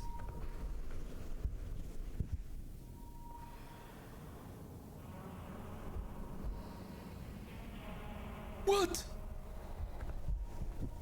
What? Stop these noises. What's up with these noises?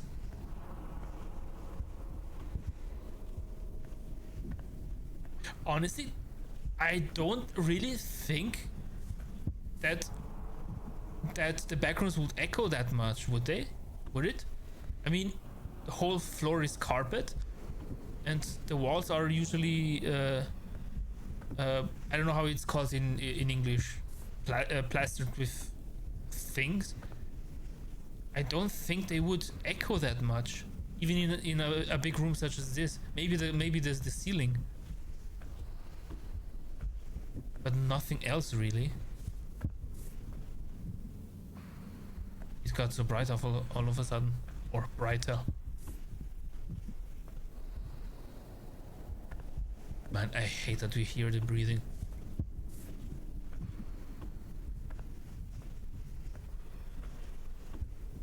I want the backrooms from Backrooms Lost Tape. Those backrooms really were nice to walk through.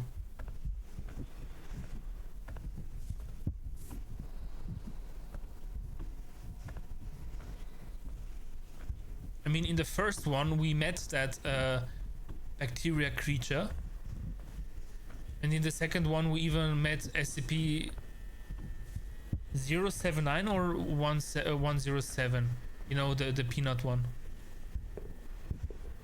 Oh, spoopy. Okay, this here seems to be a hospital.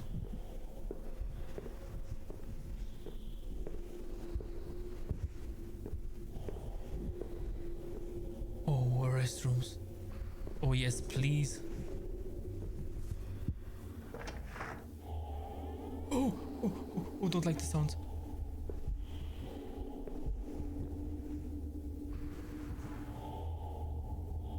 Be positive here or don't be here. I'm positive. Ha. Ha. Ha. Whatever is over there. Okay, this time there is something moving and it's not just an effect. Whatever is over there, I hope you are positive as well. Either be positive or don't be here at all, right?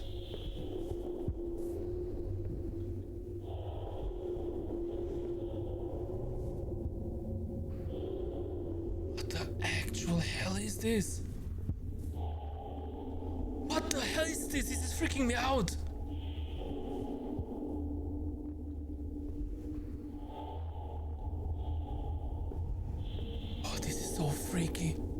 this reminds me of that one movie where they're reading from a book some spooky stories, and then one after another are dying, and there was this one scene with that one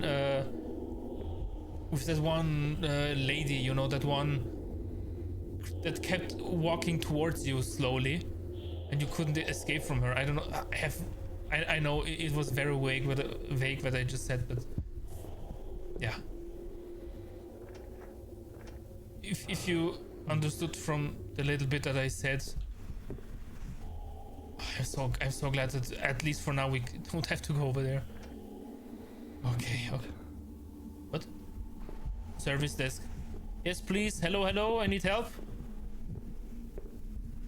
Anybody can show me the way out of this hellhole? Please? What's with all these noises? What would be extremely terrifying if that red light would slowly creep its way towards us. Okay, there's a path here. Oh, door. What's behind door number, I don't know, 20? It's actually opening. And it's a new place. Please. Yes. It is. It's narrow. Let's go slowly. What the fuck? The fuck are you? Oh my god. I'm so tense right now. What the fuck? I kind of expected something to be here. I'm also tall, big boy. I'm not afraid of you. You just slightly startled me.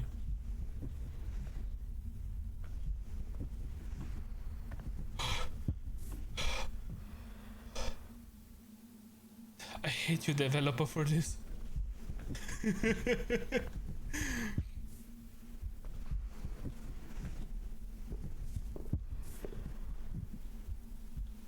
Close the door!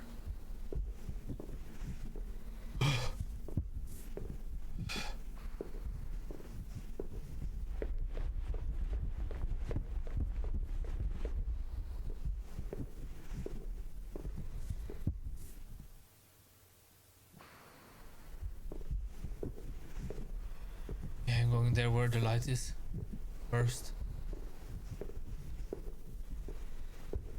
But that thing reminded me of something. There was this one creepypasta story video YouTube where there was this one guy who ate something from a bowl, and there were two people with exactly that mask who came inside the room and kind of comforted him, something like that, or maybe they were the ones who took him, whatever, I don't know. But they had exactly the two. Like, okay. Deep breath.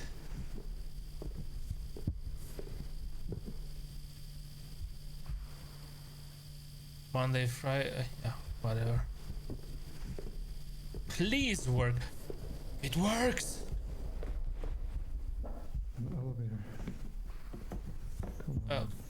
Yes, but there are no buttons here. Can I take this and use this as a weapon? Kind of like an axe, you know?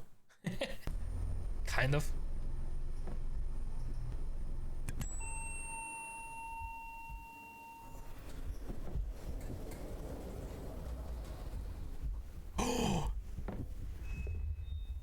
Yes! I love this place. I love the pools.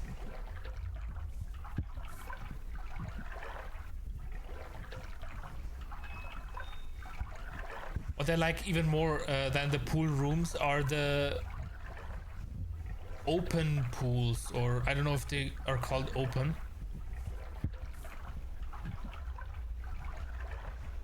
But yeah, just let me show you something. Or maybe afterwards. I have to change the screen often, so yeah, maybe later. If you know Backrooms Lost Tape, the second tape, then I think you know what I mean. Where you are on a tiled floor, but you're not inside the building, you're outside, and you're basically at in an open ocean.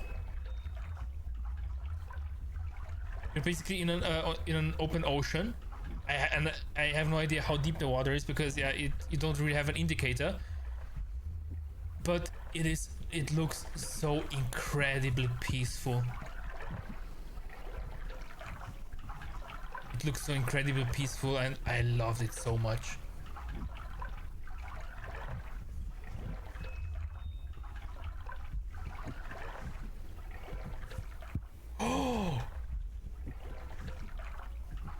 Oh, I got so many flashbacks now from my childhood. There was I went into in summer. There was this open air outside swim place at our swimming pool, or you know swimming pool place wherever. And there was a very big pool that of course it became deeper the further away you went, but there was a section for children, and there was something like an island like this but much bigger, and also a smaller one, and I was so small that I never could get up without the help of someone because it was slippery, and I couldn't because I was smaller, I couldn't reach up enough to get kind of a good grip. And sometimes I would somebody would help me up there, like a friend or family, brother, whatever, and then I would stay up there for a little while, just because yeah, I can't get up there by myself if I want to. So let's savor that moment for a little bit, and then of course jump back into the water, or not roll, but you know yeah, sit and slide back in. Okay, we cannot get in here. This pool here doesn't seem too deep.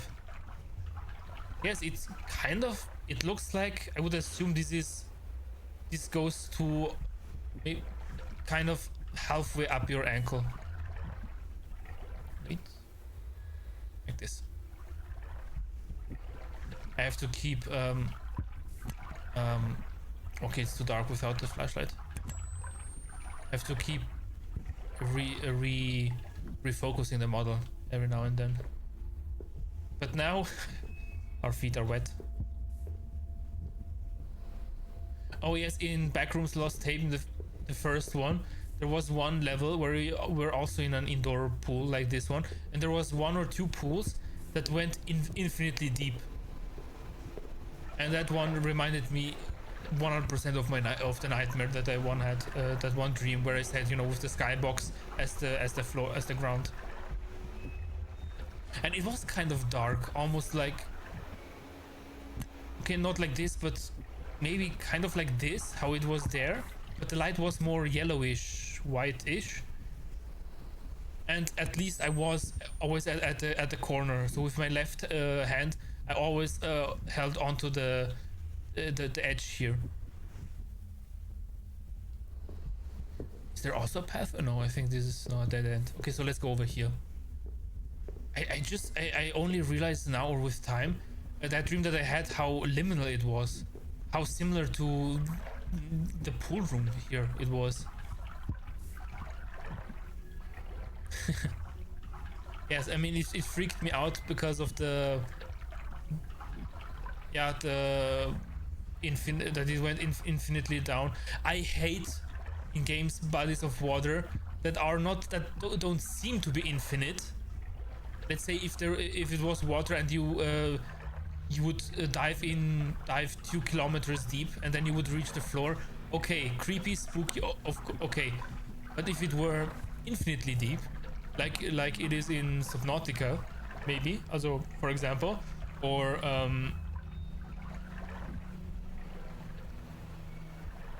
that's what freaks me out a lot.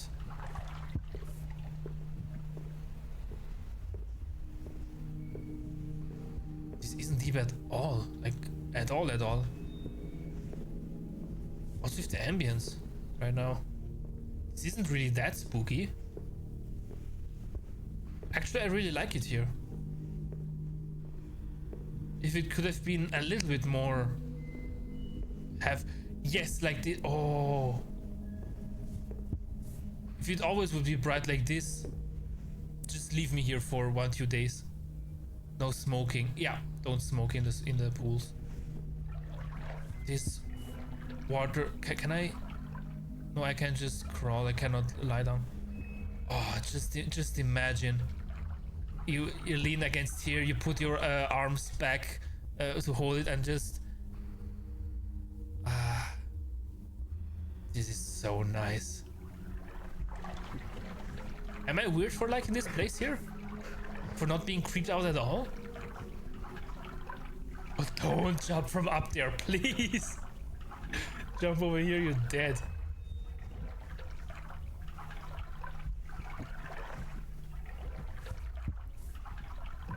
Ah, cool. I like it that you can see the ants. The ants. I really like it. I like this. This is the reflections.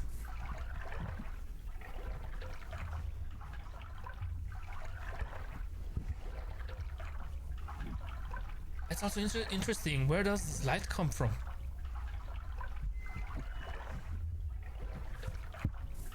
Okay, nothing of interest over here. Of course, we need sprinklers in the pools, just in case that the water catches fire, right?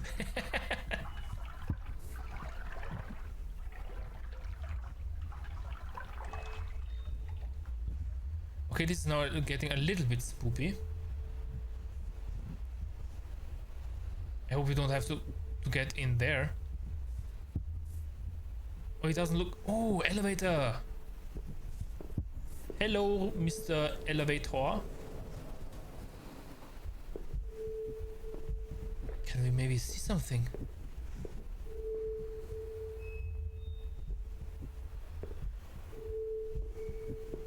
Not really. I was looking along the edge of this pillar. See, because then you can kind of see like a scanner, sonar scanner, whatever. But no, okay, there's nothing there. Okay, let's go into the elevator. Oh, I like this. Where you can it's like Backrooms Lost Tapes, where you get from one backroom to the other. Or not backroom, but you know, levels. I like this.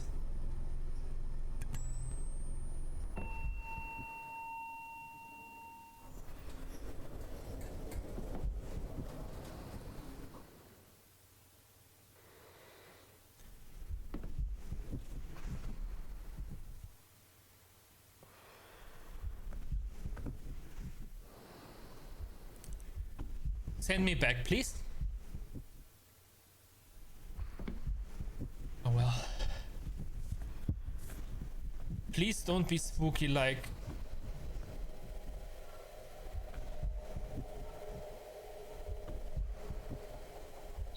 I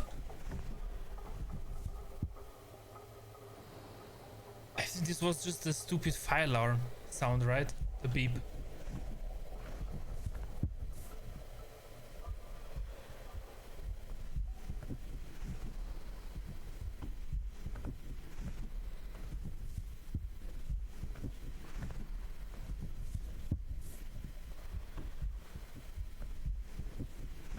Oh man, Backrooms Lost Tape 2. You also were in a... What the fuck? In a hotel-like...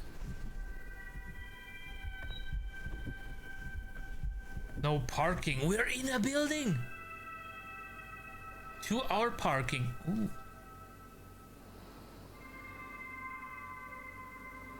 Wait. No parking between 9 and 11 a.m. on a Tuesday, but from Monday till Friday from 8 a.m. to 6 p.m. you can park free. Move off the block or 1/10 mile before time limit expires. Oh, okay. So I would assume this is an exception to this rule. This is the regular. I really like this that you can see the regular backroom blend into this one. So technically, if you were up there, you could. Heck is this? So you could basically jump down here into a different level, onto a different level. But honestly, who would jump down here? Look how gloomy this looks compared to up there. I mean, if there were a monster chasing you, okay.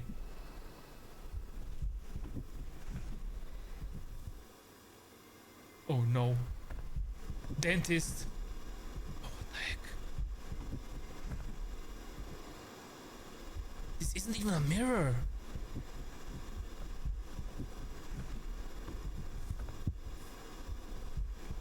Oh man, these are old speakers. Oh, what's this?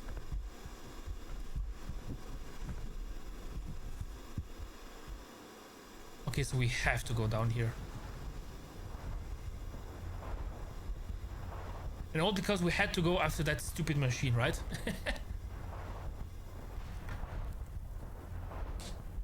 I mean, if we were at a place that didn't look spooky, I would have a problem with that.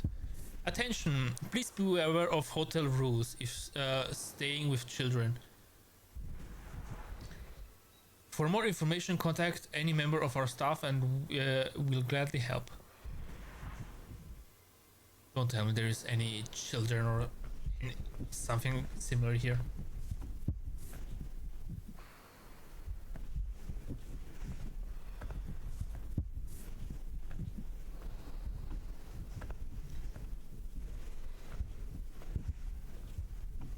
Well, I mean, monsters are creepy and all, but children? Ugh.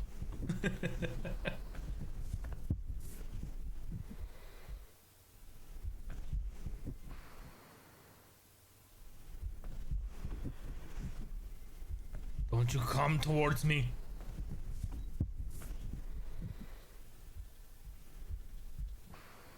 Come on.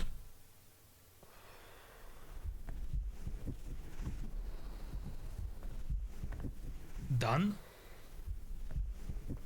Done. 3 duns.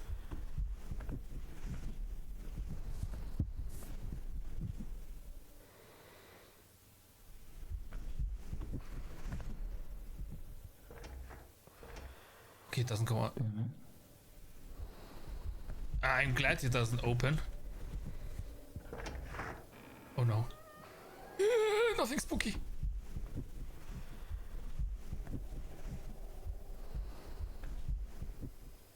What is this room here?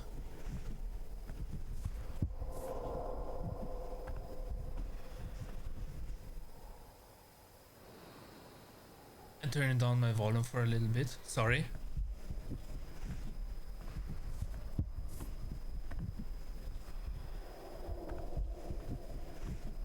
Because it was incredibly loud. Okay, and turning volume up again. Okay, after this one I'll definitely continue playing Minecraft again and watching something nice in the background. Or listening to something nice.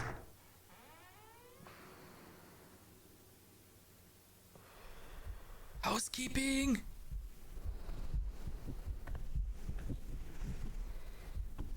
You know what? I think I'm not keeping this house. You can keep this one.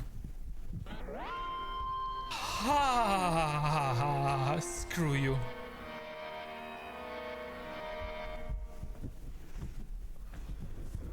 What the fuck?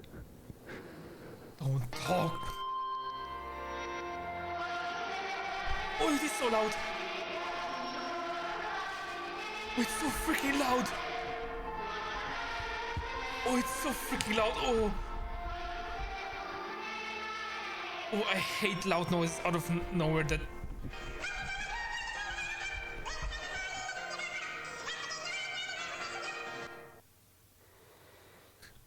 What the fuck? This is another one of my fears. I don't know why. It is actually very stupid if you think about it. It is a fear that I had the first time I really noticed when I wasn't 18 so far, and I stayed with my parents still, obviously under 18, and we were on the 4th or 5th floor. It is a little bit weird because usually in Austria, when you because I don't know how the first floor is between US and UK, because usually I think first floor in the UK or in the US means ground floor, and in the other country means really you go up one floor up the stairs to be on the first floor. And plus here in Austria, usually if you have an elevator, you have the letter E for, which means basically ground floor, and K, which is the cellar or basement, and then you have first floor, second, third floor. The thing is, our elevator also had the E and the K, but our building my parents' building doesn't have a basement, so K is the ground floor, and E, which is technically the ground floor, is the first floor, and so the 4th floor is actually the 5th floor. So yeah, and we lived up there, and sometimes in the mornings a semi-truck went through this. Oh wait, this is a little bit different. The water is deeper. Yeah, it is that it wasn't me. I'm leaving. I'm gonna leave. Yeah, and there was a semi sometimes driving around, and for some reason, how if the roads aren't that even, the cars shake a little bit, and it sometimes made a lot of noise, which I'm curious how it could be that loud up the way where I lived, because on the other side of the road also was weren't buildings. Hey, does anyone copy? I need help. I doubt anyone is hearing you, dude. Hello.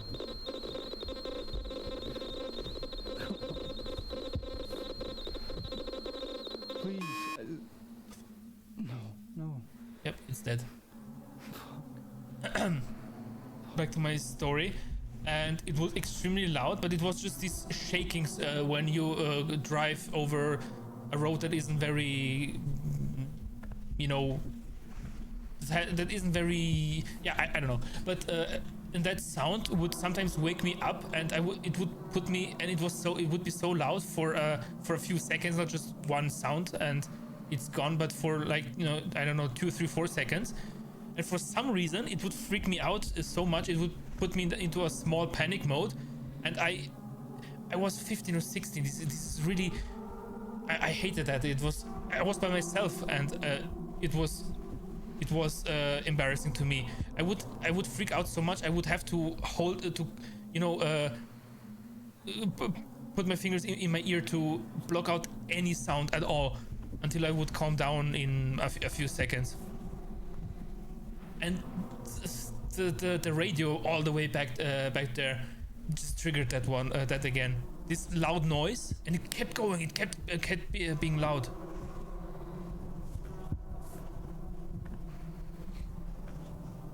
Okay, now this looks like an art gallery.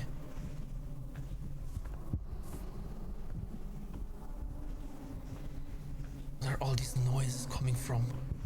Man, I was really hoping that this would be at least somewhat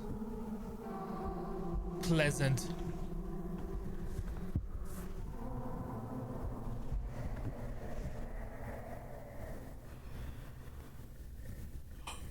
Do you hear that?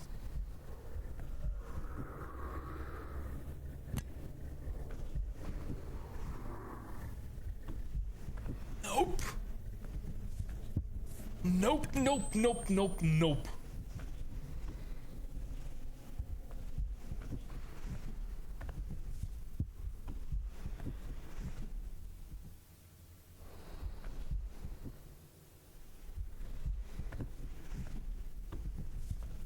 We're not going to...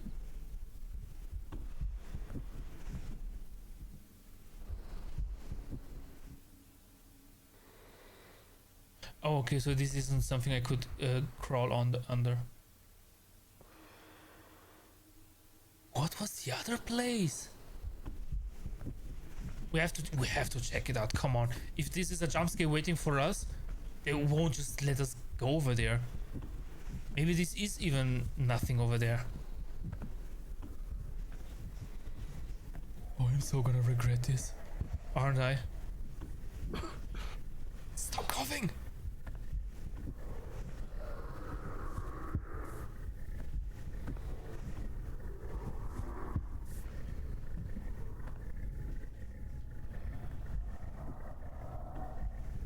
Oh. What the fuck is this? Okay, I'm lowering my audio again. I'm sorry. I'm sorry, guys.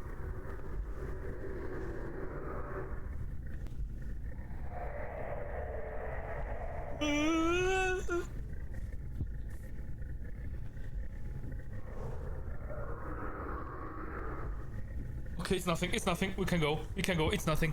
We can go.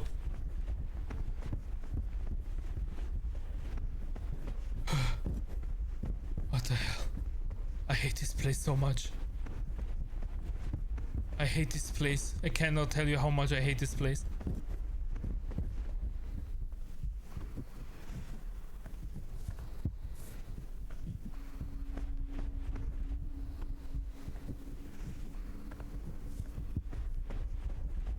Let's just get the hell out of here.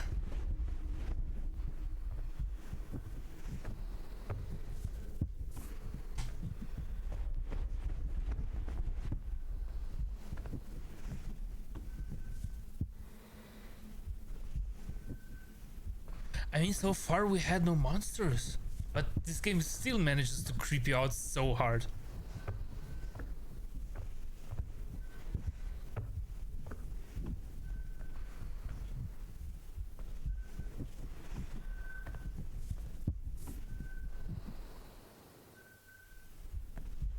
Sorry for bothering you, chairs. I'll leave you to it, to whatever it is you were doing. Caution, employees only. I'm an employee.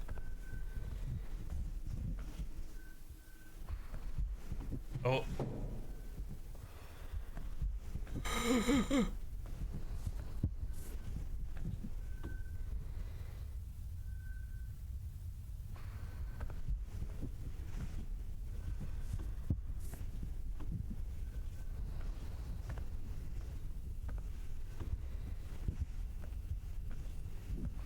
Oh, train station.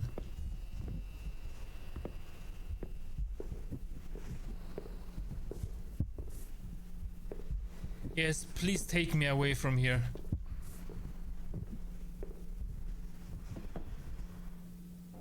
Ah, this is an American train, right? Or New York? Ah, okay, we're going.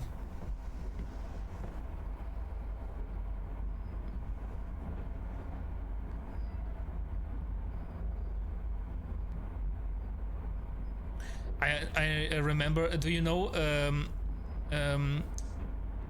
what are they called? X Factor. You know that one story with Jonathan Frakes with those ghost stories. And there was this one story with a couple driving with a train. There was just one guy there. And they asked him, "Hey, where is this train going?" And he would say, "This China Express, this train goes nowhere." And because the train kept going faster and faster until you would not even recognize where you were, how fast they were going. Thank you. This is my stop. Downtown trains.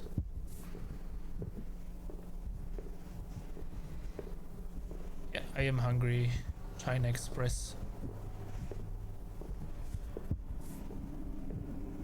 Oh, wait. Ugh.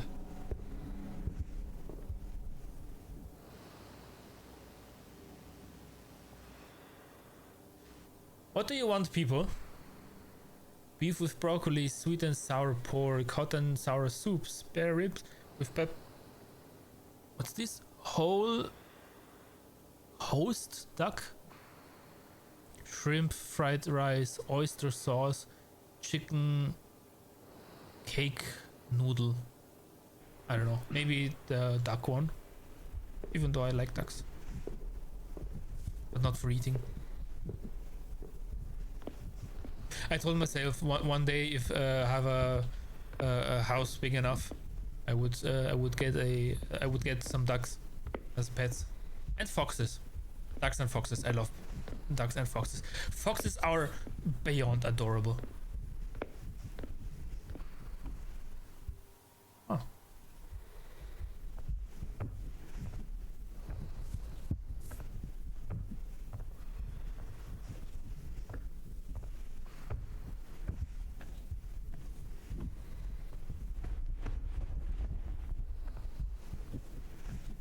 Nothing new so far.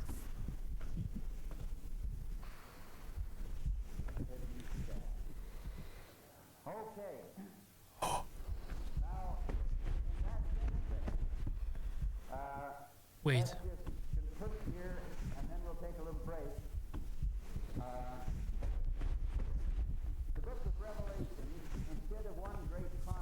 But don't tell me this could also be a doppelganger.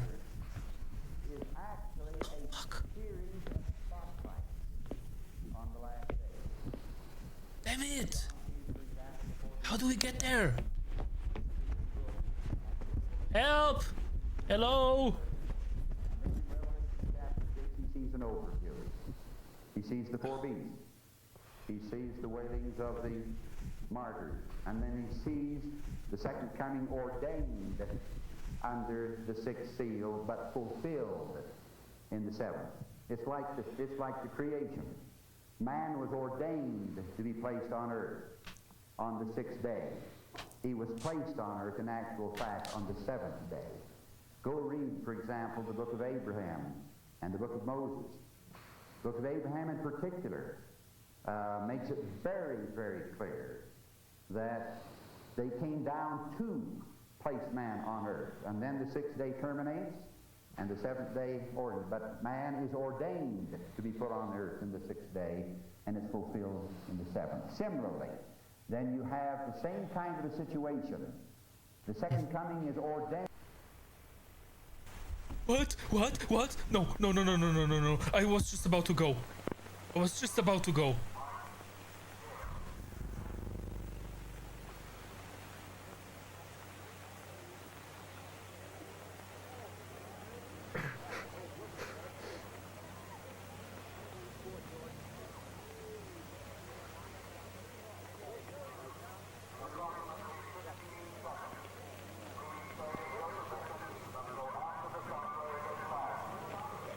Oh, I should have left earlier, shouldn't I? But what's this? Oh! Was this supposed to be Oppenheimer's test? You know, the nuclear test?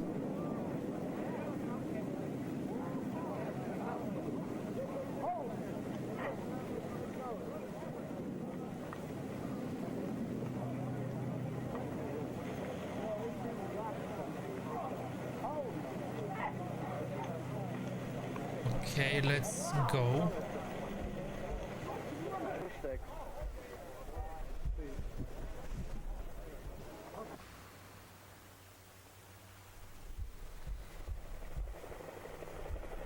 Okay, now I'm very invested in this.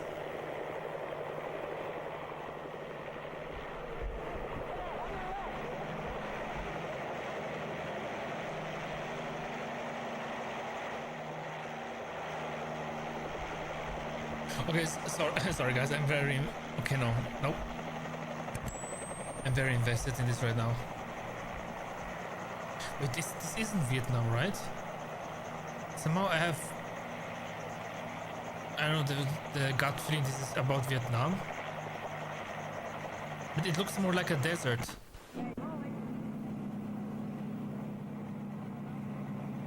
to shut off the mouth there, huh? What? That's to shut my mouth when he slapped that down. I shut it. Wait, are these real footage from back then? And action. All right, General, go ahead. This test, I think, went very well. I was quite interested in how the troops reacted. I didn't find any soldier there who was afraid. They were all, the ones who hadn't seen a bomb before, were a little apprehensive, but there was no sigh of relief when the thing went off, and no great exuberance, which comes from falling being scared. In other words, as far as the soldier reaction to the thing, I would say they took it in their stride as American soldiers take all things of danger or things that they have been told about and oriented on. The troops moved out just as soon as the safety officers pronounced it safe and went out in good formation. Last I saw of them, they were pretty well up toward ground zero. All right, thank you very much. Okay, I didn't quite follow what he said. Bill Hodge, what would you say was the main reaction of the troops there in the trenches as they were waiting for the bomb to go off? Well, the reaction of the troops in the trenches, they did exactly what they were told to do. They showed good discipline, which was good sense in this case. Any man stuck his head up, there was trouble in store for him. And they seemed to take all the discipline very well. They did indeed. And how did they move out when the order was given to move out into the... Okay, let's continue. And they maintained tight formation. And you think that this training that they have received, that you have received training... And yet, we're alone again. Will that be beneficial in any other time that they come across the continent? That would be beneficial to them and also to the public to go back to they can tell them about this thing. Okay. Who's it? Or not?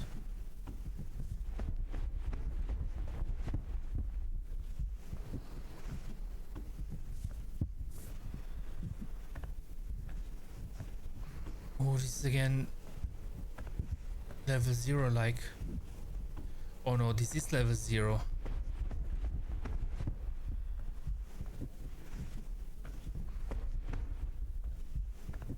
Oh, no, it isn't. Okay, this is just a light. Ooh, what's over there?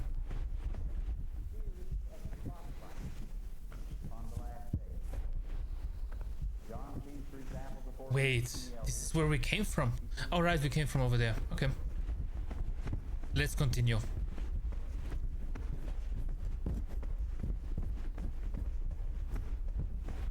Over here.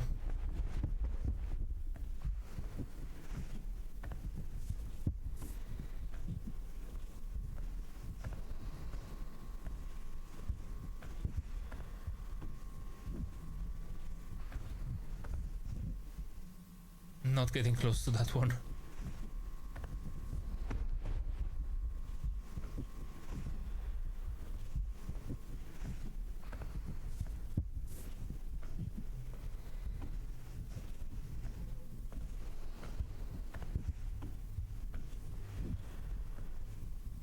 Ooh, new area.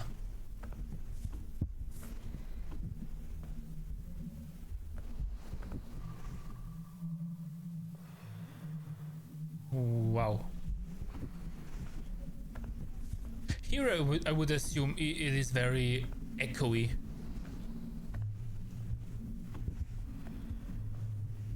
And I hope that here there aren't big creatures here for these doors to be this big.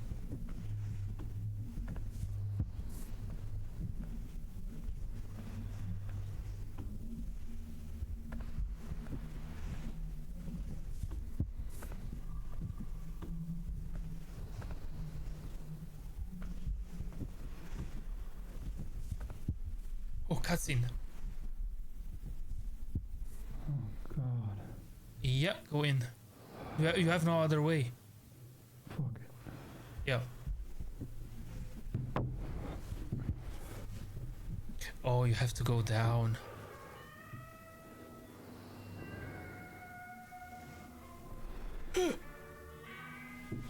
Oh, this is music. For a moment I thought this was a cat. Oh, damn it. Oh! Dude, you keep killing yourself.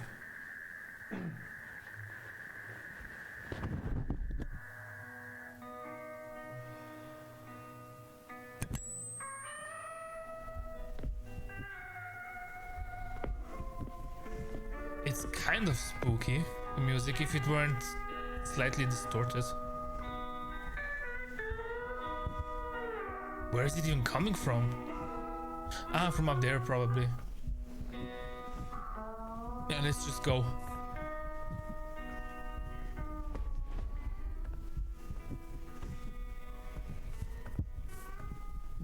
Oh man, okay, the atmosphere is spooky again. Can I get back into the indoor swimming pool? Please? I want that one again. Oh! Ah, I like this.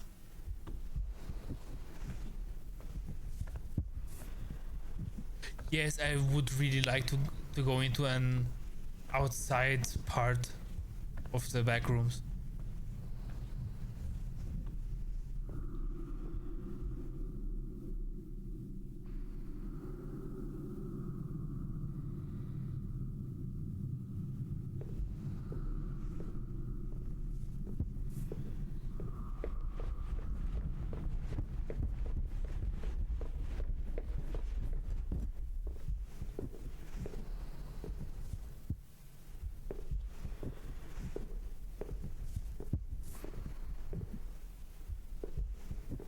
Man, this is spooky again.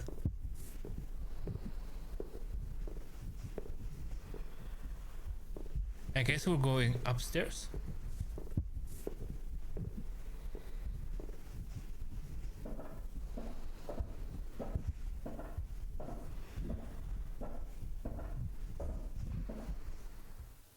Store closing.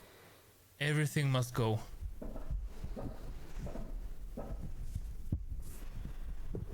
Do we have to go as well? I mean, I appreciate it. You just need to tell me where the exit is. And I'm leaving. Oh, we're back in the mall part. Oh no, in the mall part was this one thing, a creature, a statue, right?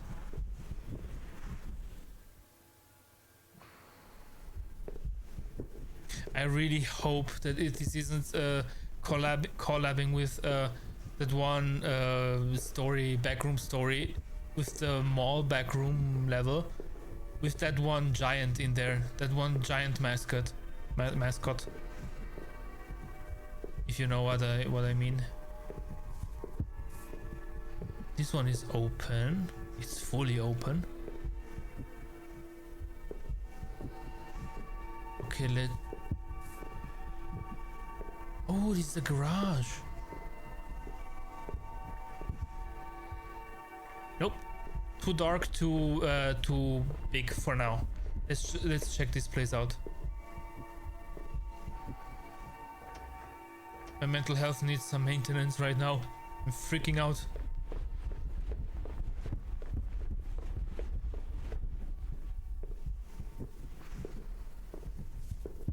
Oh, what the heck?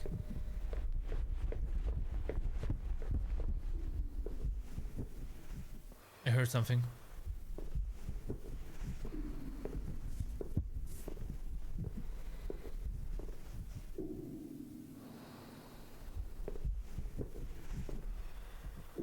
The thing is also, this thing over there is open. And it looks open enough that you can walk into it. Oh, it's getting really loud again. That sound. Oh, okay, it's over there somewhere. Yeah, over there somewhere.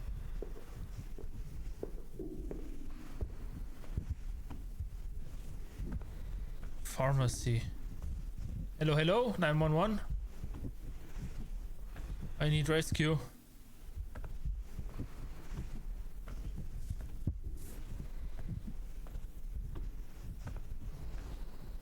Address, I don't know.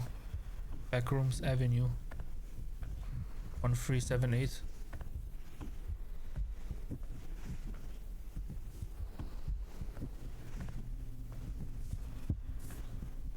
Okay, now I wonder what where we would be if we would have gone through the parking lot. Oh, maybe this is closed anyway. Oh no, there's a way.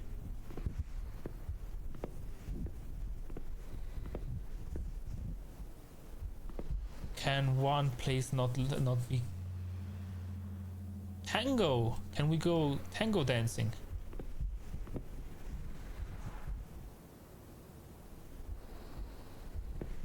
I have no idea how to dance, but hey, let's give it a try.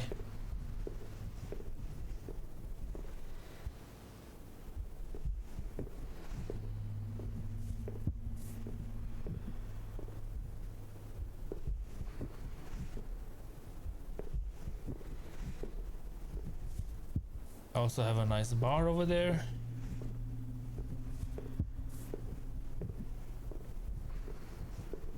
Is this a pool again? Not a pool, but oh. No. Nope, no. I'm not going down there. Just also out of curiosity. Okay, nope. Could this be the way out, probably? Or back there? Wait, what was that? Was a light flash? Yes, like this. How do they... Oh, well.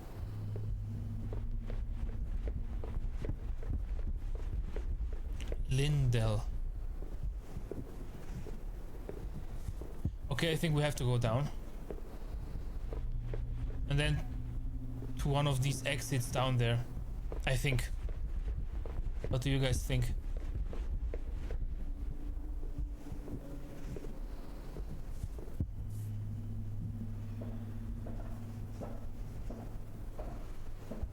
All right. Keep forgetting the space is flashlight. Wait.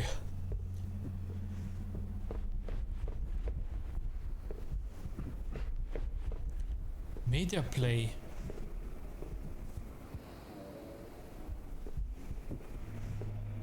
Let's go towards that scary sound. Right? Stop.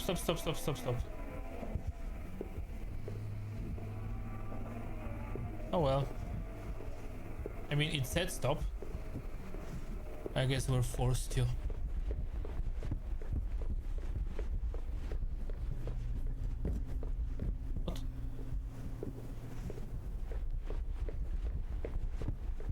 Luxus.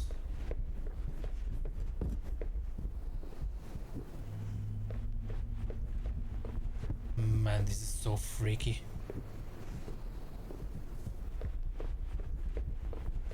Okay, no, this space is closed.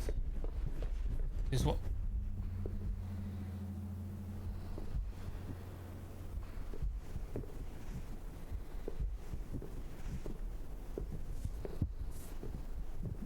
Okay, here it seems we can continue.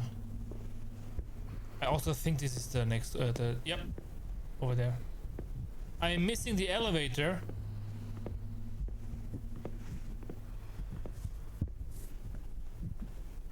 I'm missing it very badly.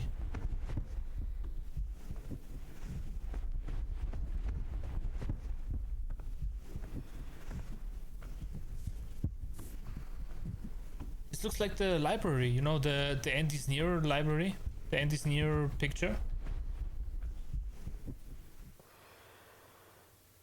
You gotta be kidding me. We're all the way at the start.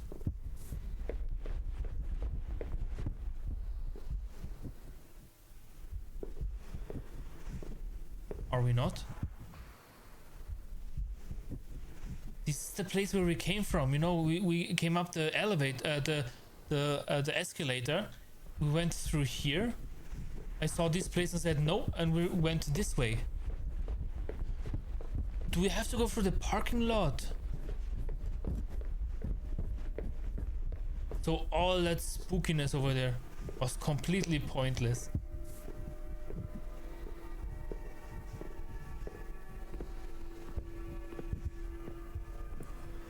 I'm sticking to the wall.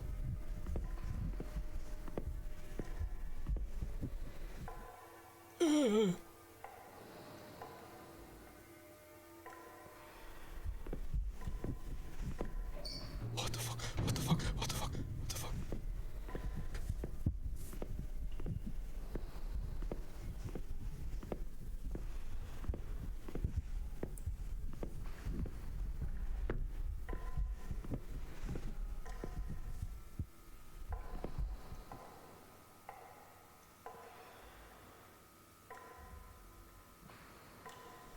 There's nobody here, is there?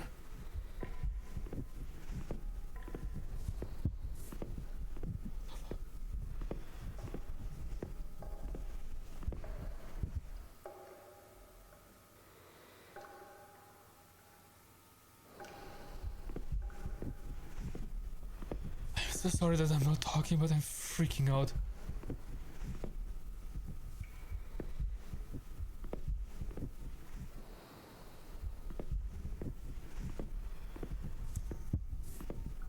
Oh man, I hate this.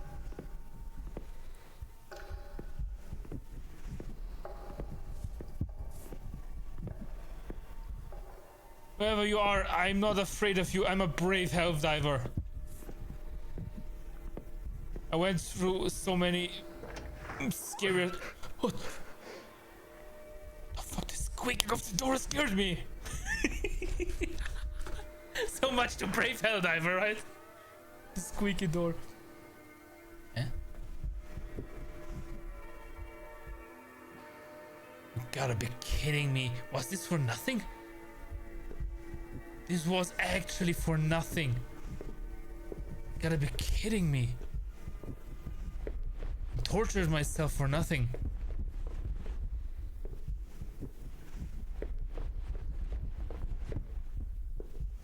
Oh wait, was this open before?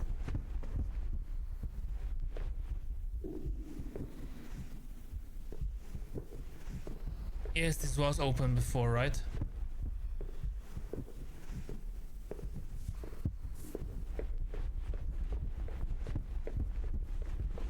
Oh, maybe this door. It actually opens. But it's still leading nowhere. New furniture. Yes, it's the exact same the exact same place.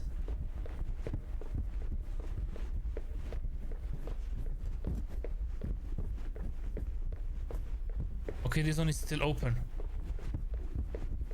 This is truly just a maze.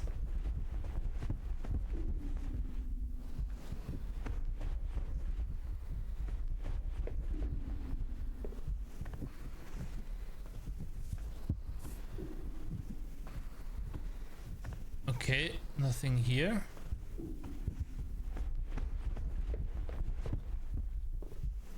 There is also...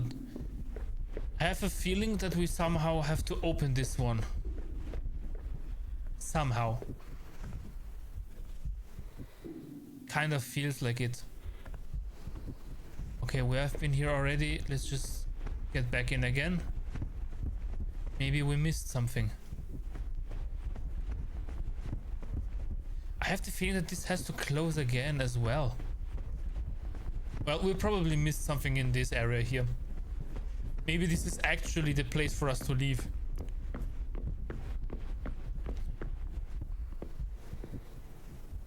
Nope, cannot open this one. Okay.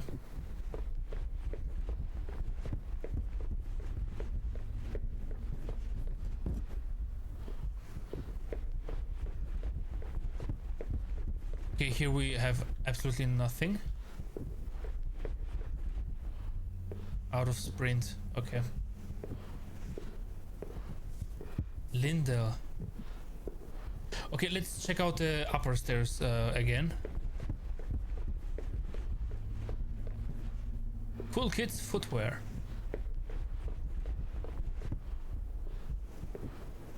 Beauty products. Ah, as if I would need these.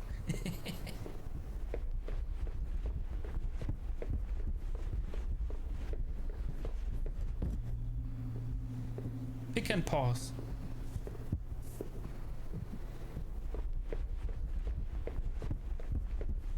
Let's go over there. We haven't been there. Or there. Maybe this one has to open. Has this already been open? Well.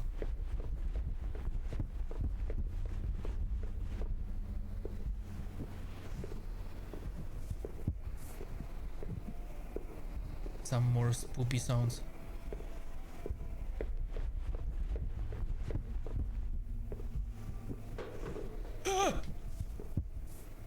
Oh, there was something! There was something! Did you see it? Did you see it? There was something. Right over there, there was something. What the fuck? We're not alone. What the fuck? What the fuck? What the fuck? There was something. Oh no, now we definitely have proof that we're not alone. Oh.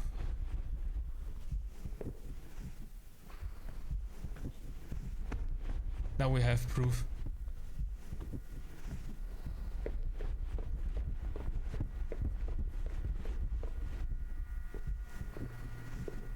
But wait, there's absolutely nothing here.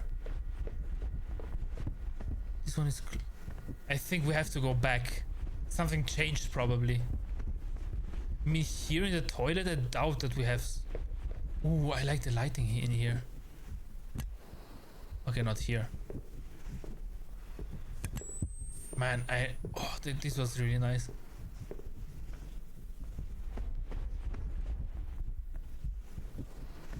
I saw you there, beastie.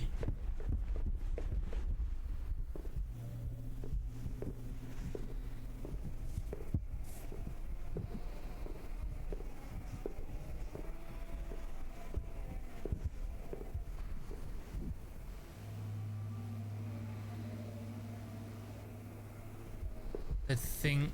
Oh no, it's still only halfway open.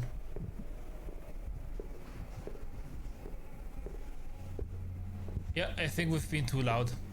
And now that thing chases us.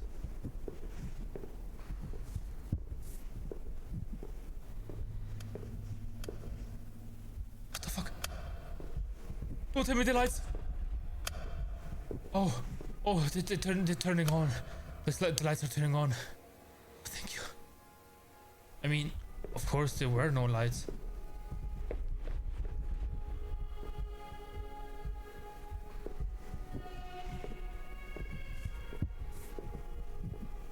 Much better, definitely much better.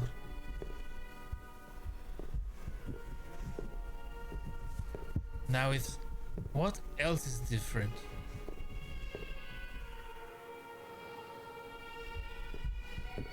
I don't think there's anything else different. And I think we've been here. Have we not?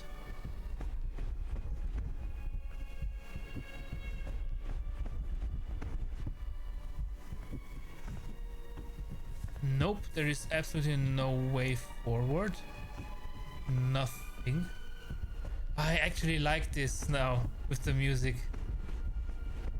It's a little bit comforting for the soul. And letting me rest emotionally a little bit.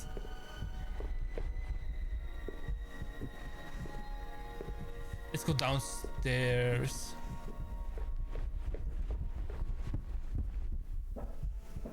I'm pretty sure now that the lights are on, we can actually get somewhere down here. Let's look behind us. Ooh. Oh wait, no, we have been here already. But maybe now we can continue here somewhere.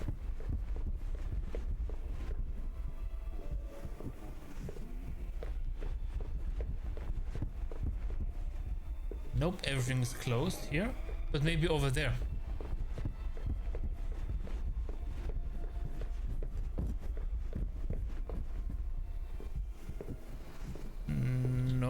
everything. Yeah, it's just a corner. Okay. We're stuck here much longer than I thought we would. But I mean, I guess introduction or half introduction of the creature. It kind of looked similar to that one bacteria monster. Can we get through actually? We can.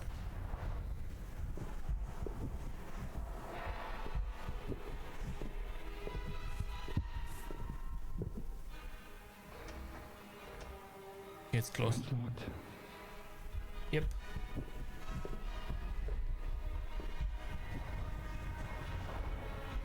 This reminds me about how many people said that the credits of SpongeBob with that music kind of sounds eerie a little bit for one reason or another. And there is also one video where somebody uploaded, was this here already? Where they uploaded the outro of SpongeBob, but reverbed a little bit with reverb, and it really sounded kind of it was called something with wait, I have to show you this. Where is it? SpongeBob outro reverb, I think.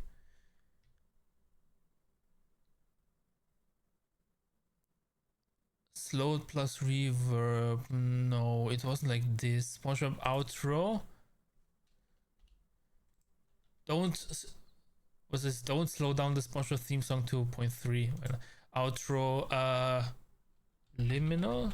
I don't know. The end credits that traumatized a generation. Ah, this, yes. SpongeBob closing theme playing in an empty mall. This one.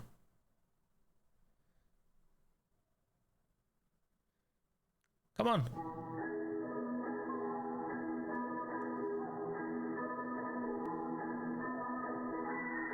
There was this one comment. Hearing this in a post-apocalyptic world would be so eerie. Yes, it feels like a countdown. As soon as the song ends, something bad will happen. Kind of. I don't know. It is eerie a little bit. I used to never have scary feelings with this song until now. POV, you're watching SpongeBob for the last time.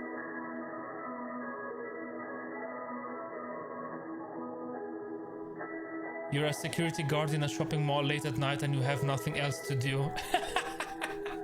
Probably, yeah. You just played the strangest things. This theme always gave me a "you're not supposed to be here" kind of vibe as a kid. So kinda fitting. Imagine you being a child lost in an empty and silent mall. It's late at night and you're just walking, looking for the exit in an infinite labyrinth.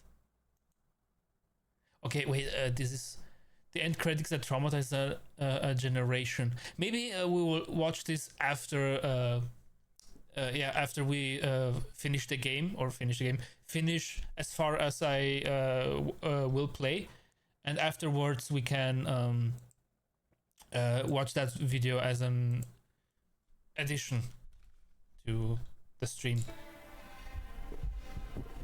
Right. Oh no, that monster broke out from here. And now we're going into its lair. What could go wrong? And I just made a thumbs up towards the camera, as if my model could pick that up. Ooh, elevator! Close. Good. Now we are in its world. It will probably be a disgusting one.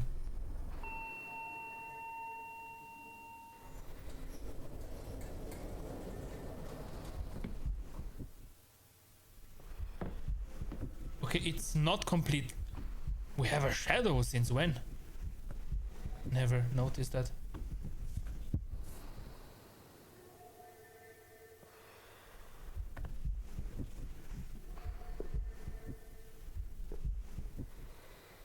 Okay, if it hasn't been spooky so far, which it has, I assume this is the real spook that starts now.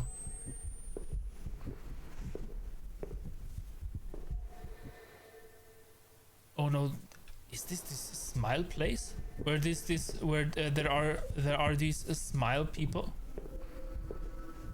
They are no fun. So much I can tell you. Those people are not fun.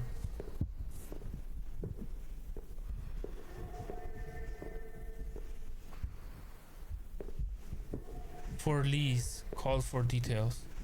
No thanks. I would like to call for a way out.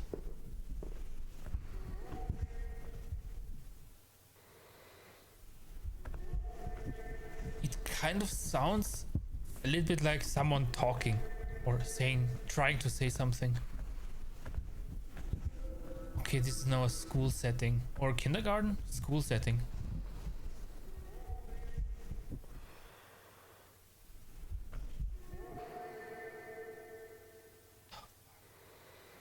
It even comes directly from that direction. Oh.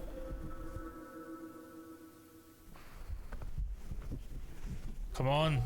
Brave Helldiver and all of that. Don't leave.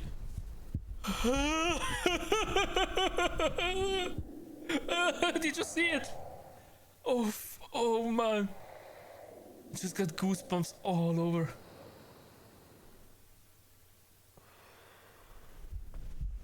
It was hiding behind this one. Did you see it?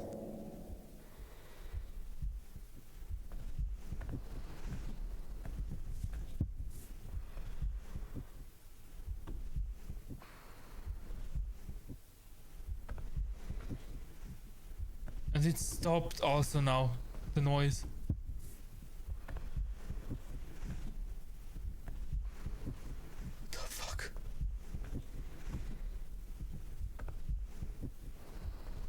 We're kind of following that thing now. Whatever it is.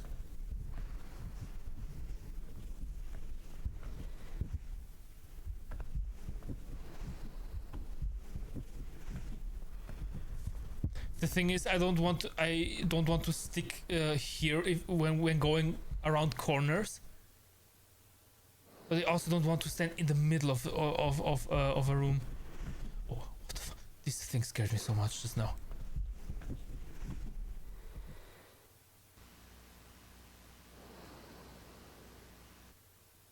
Okay, it's just a projector.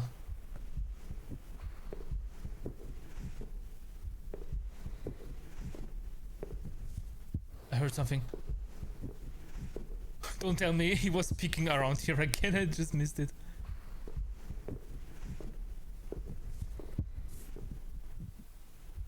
%, it did.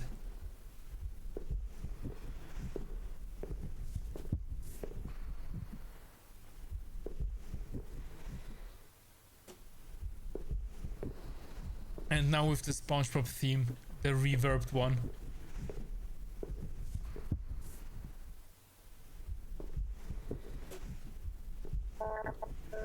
Yes. Hello, help. Hello, please.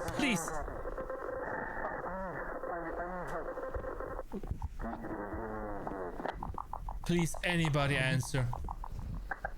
What the fuck is... Hello? Is there anyone there?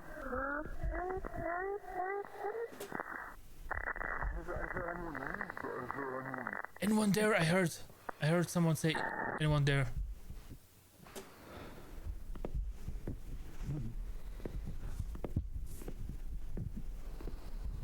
We will have a jump scare eventually.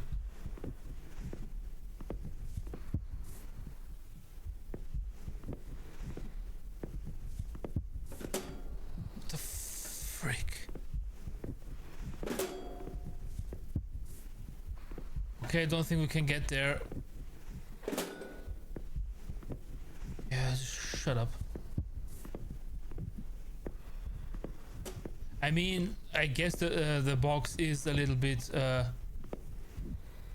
bored being all there alone for who knows how long. I would be bored too.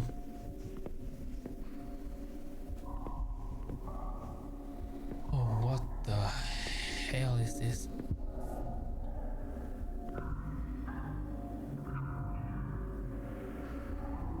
Man, this is beyond spooky.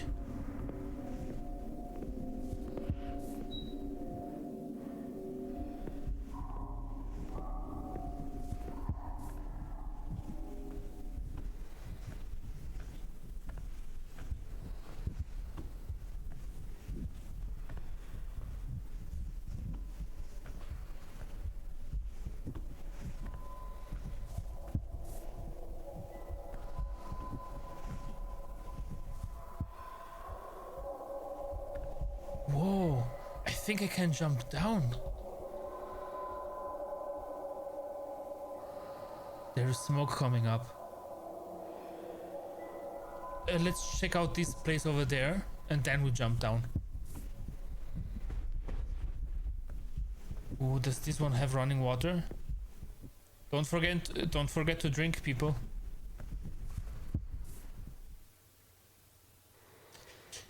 Very deep hole, dark corridor. Very deep hole, dark corridor. What would you people select, choose? Honestly, I would take the jump. If I die, well, at least we won't be tortured. You know,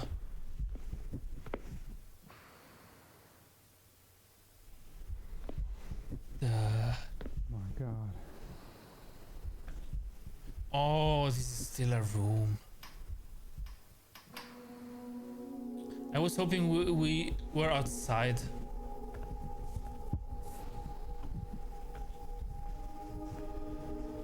Oh well. I like this place in the Lost Tapes.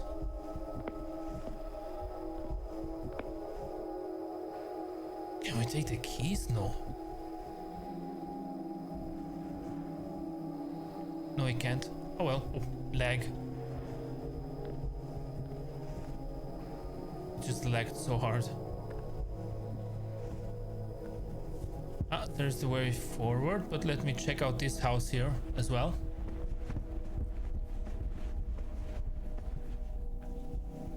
Okay, nothing here.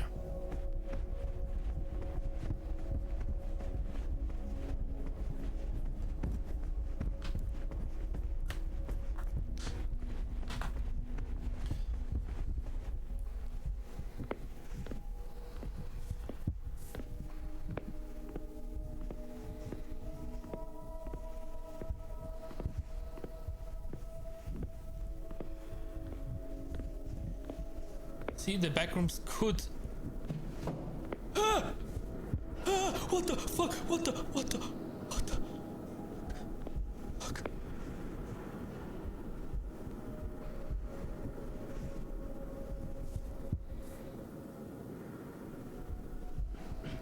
It's that thing again. The mask. Oh my god.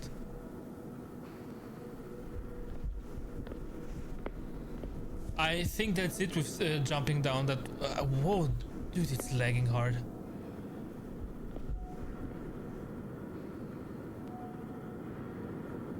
Should we touch it?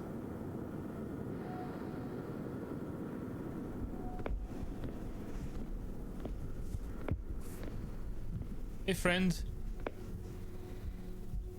Okay, nothing.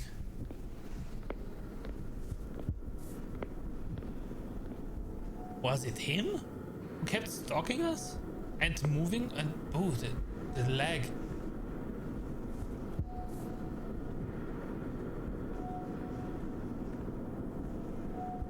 I mean, this guy doesn't really move.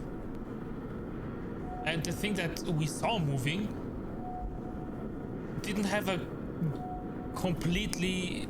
I know, it seemed What in the hell? To be a little bit different. I know where we are. Let me check out this place here for a moment. This was in that one that one liminal Backrooms video where there were a few people, a few teenagers shooting a video, and the cameraman falls through the back rooms, through the ground. And there was one place that I assume this is exactly what, either it is the same place or it's referencing that place. Yeah, it's exactly this. Look at this. Focus. Look at this.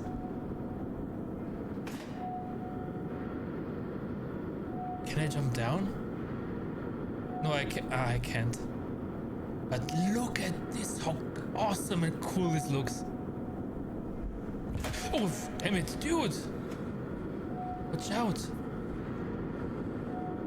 You step exactly into the middle. Oh! Damn it! How are you alive?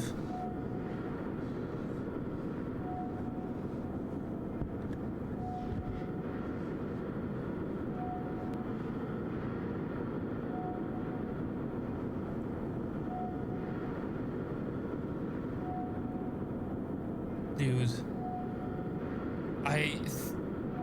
he might have pushed the ladder, but yeah, it hung there. Oh, what's there? Nothing. I see you. Don't think I don't see you. It must be incredibly windy there.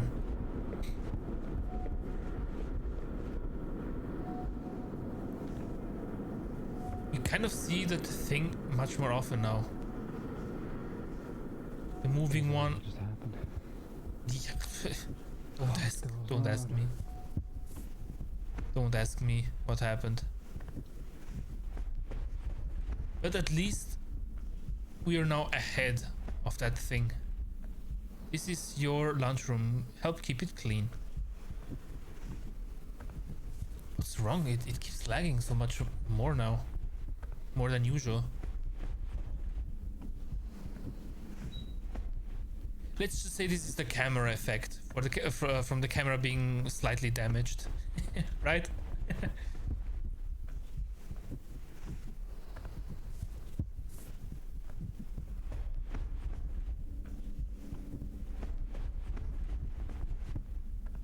Ooh, I think I recognize this already. What it is?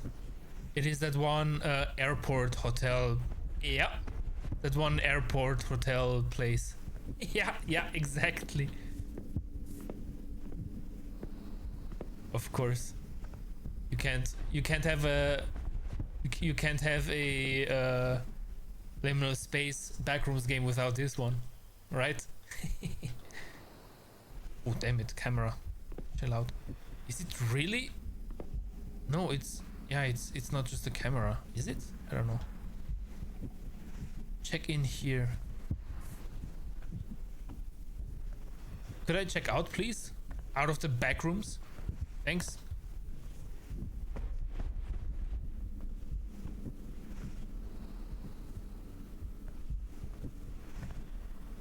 Now I keep feeling watched.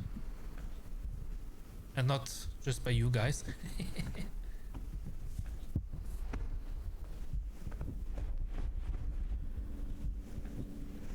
But by whatever that creature thing is. I might, after the next checkout, restart the game again. Just hoping that this will get rid of this stupid glitching that I keep having. Which I'm pretty sure is not part of the game.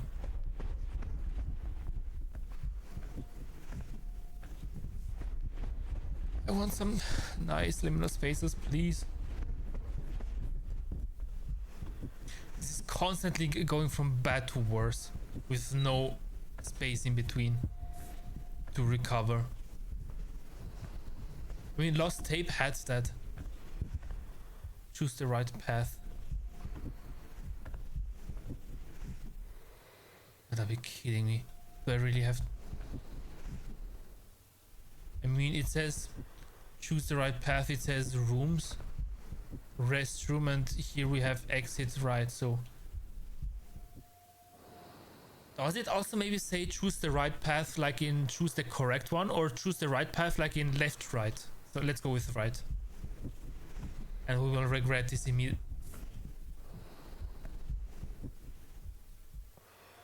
Either this is the creature hiding, or this is just to scare us and this is just a plant.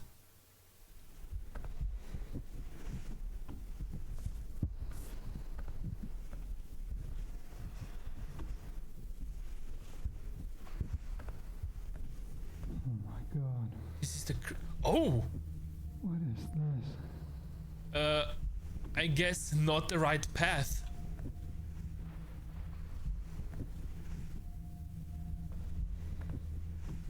Yup, this might be that one bacteria monster. Because he also always looked like this.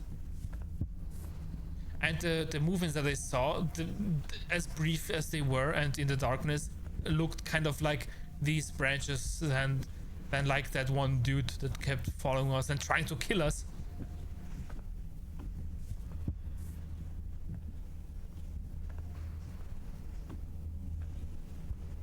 And yeah, that creature or vine creature thing also keeps making the thing dirty, the ground and all that.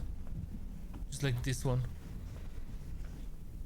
Okay, I think we might find that creature. Oh, I just realized we're back here. Oh no! Since we started this game, we just made a huge, just a full circle.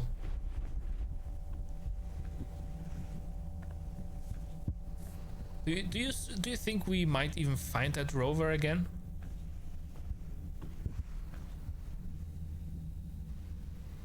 What the hell is that?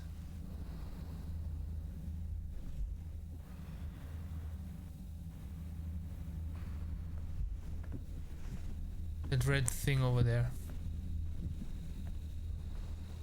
What is that?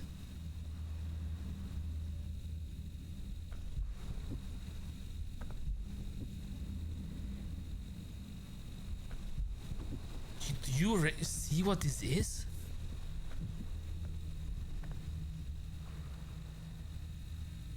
It's a person. This is a skull, the left part.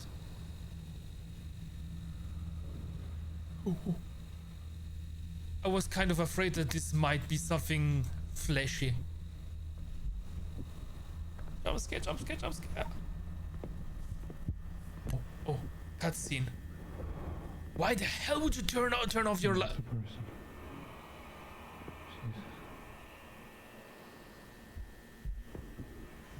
Why the hell would you... Oh shit. Fuck, stop.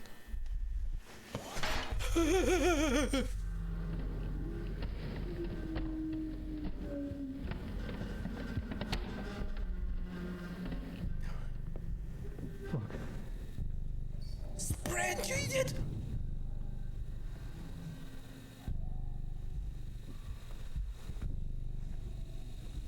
Why can't I sprint?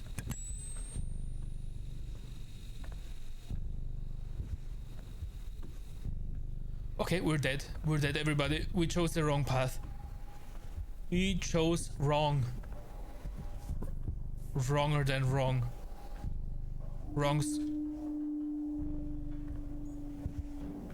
We chose wrong squared. Tripled. What is going on? Quadrupled. Yeah, we're dead. We are dead. It also sounds similar to that from the YouTube video.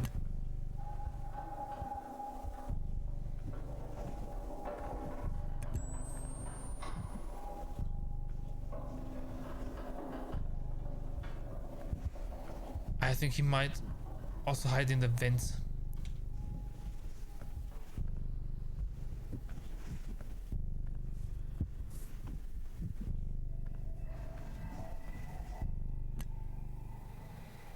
This is a little bit different now.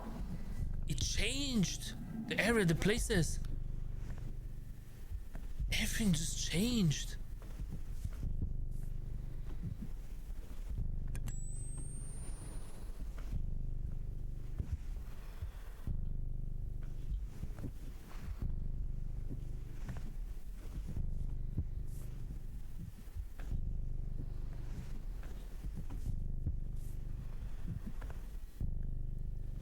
We might be dying horrible deaths now.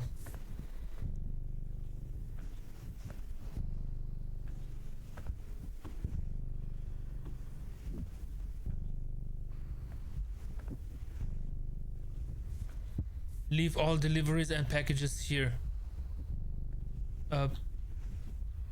Can we look through them? Maybe we find an AR? Just be open. What the fuck? No. Honestly, just jump. Just jump. Just jump down there. It's coming. Hey! Shut up! What the f- Yeah, we dead.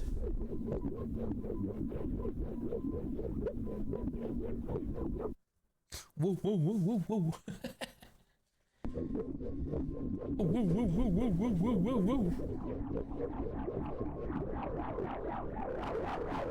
Damn it, it's loud.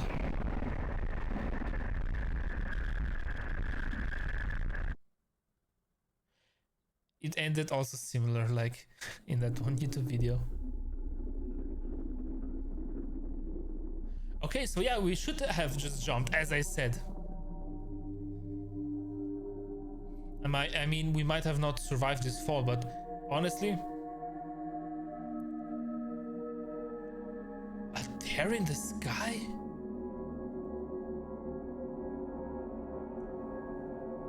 That's not good at all.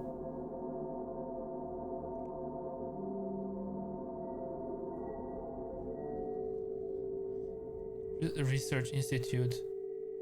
Why is it all grown over? Don't tell me this is a teaser for the future. The complex expedition. We did it. So wait, your game was awesome. Isar Adessa. Very good game. It was really good. That thing at the end, the overgrown logo of that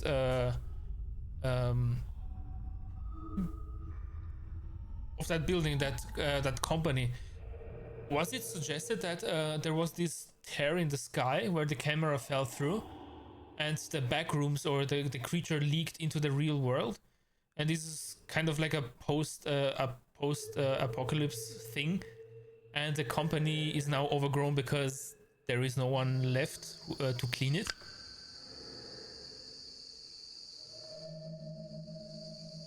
I would assume that this is just... What's this? Oh. Every prop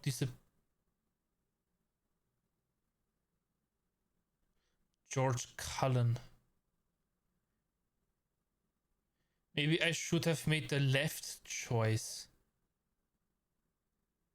Truly pinnacle content for genre. The crew is at the forefront, and a beautiful update. He went to get some soup probably, or do something complex. Lore on the creepy bastard is neat. He's always behind you. The complex expedition was peak. Because this is the origin of the Ray in the complex expedition. Ray? Okay,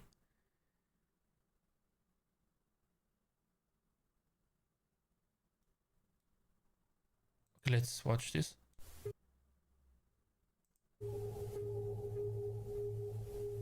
Yeah, these... Oh, wait.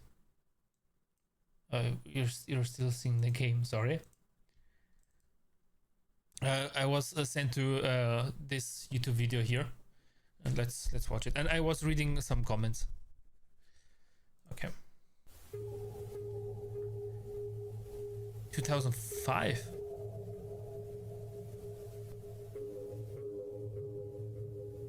Backstage 4 camera.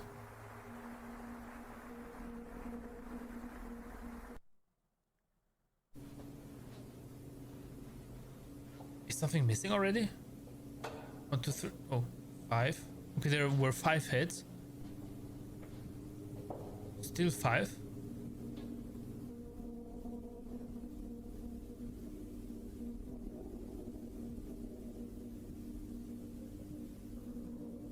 Still nothing. Still 5. But strange noises. Yep, who's gone now?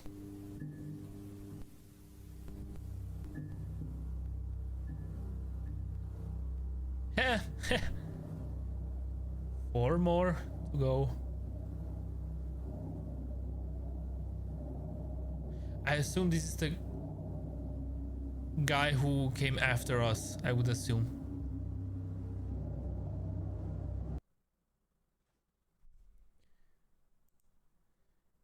Of all the things that the FNAF community... Sorry, go back. George Cullen.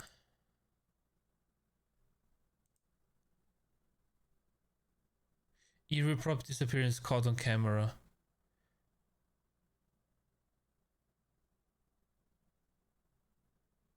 Wait.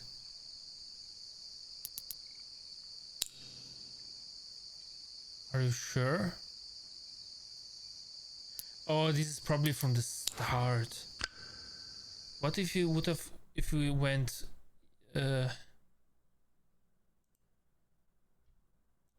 is this one? This is quite complex. I can't understand, it's too complex.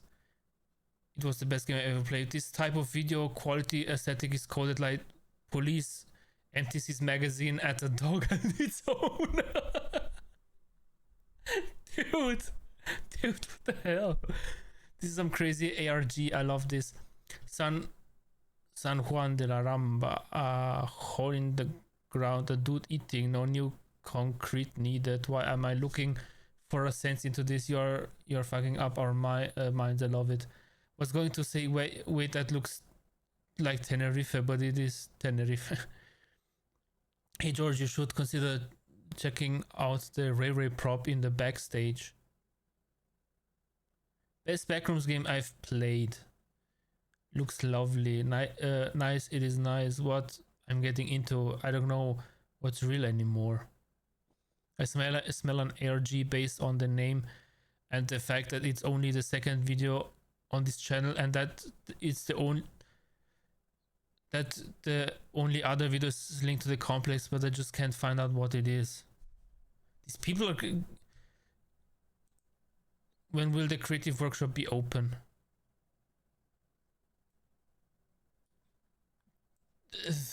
What the... These comments make no sense also on the other video.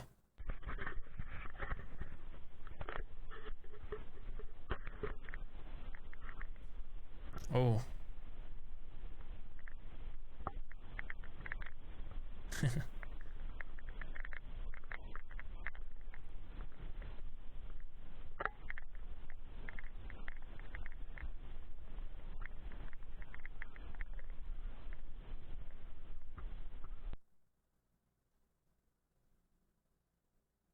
Okay, this is another beautiful day here in Tenerife. I must say the weather here has been amazing since I moved. Do not mind the date display. Seems to be frozen. I don't know how to fix. I wonder if you would have seen this video instead of this one. 1.6k views and 10k views. He's always behind. The complex expedition was peak. This is sure kinda complex. It might even be worth an expedition. Dude, GG Isar, good update, best game of the year. It looks like the characters from the soup video. Yeah, Yeah, exactly.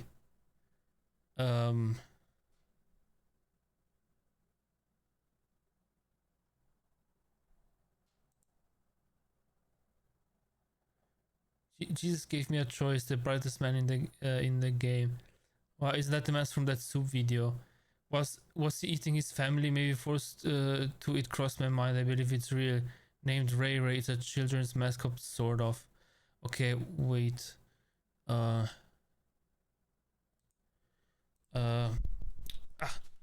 Ray Ray soup. This one, yes, this one here. This is what I meant. This video.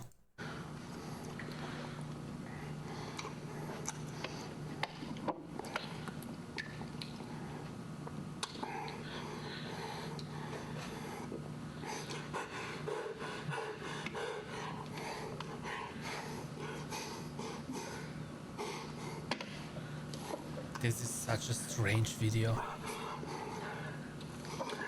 There should be a second guy as well.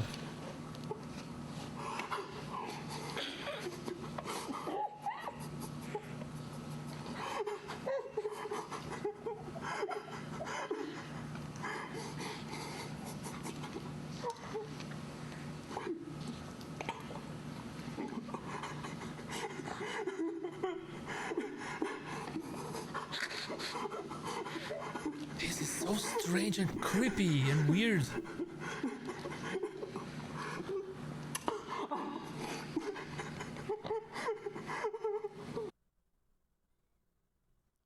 He's crying because he has a black bar stuck on his face. Nobody. The kids in the back of the classroom. When Duolingo finds out you skipped your Spanish lesson. I would start crying too if a life-size Funko Pop started caressing me. Fuck it, we ball. Alternate title: homies try to cheer up their friends who just got dumped. The reason why he's crying is because the soup is actually made out of his family member. What the? If you don't finish all your dinner, you don't get any dessert. 5-year-old me.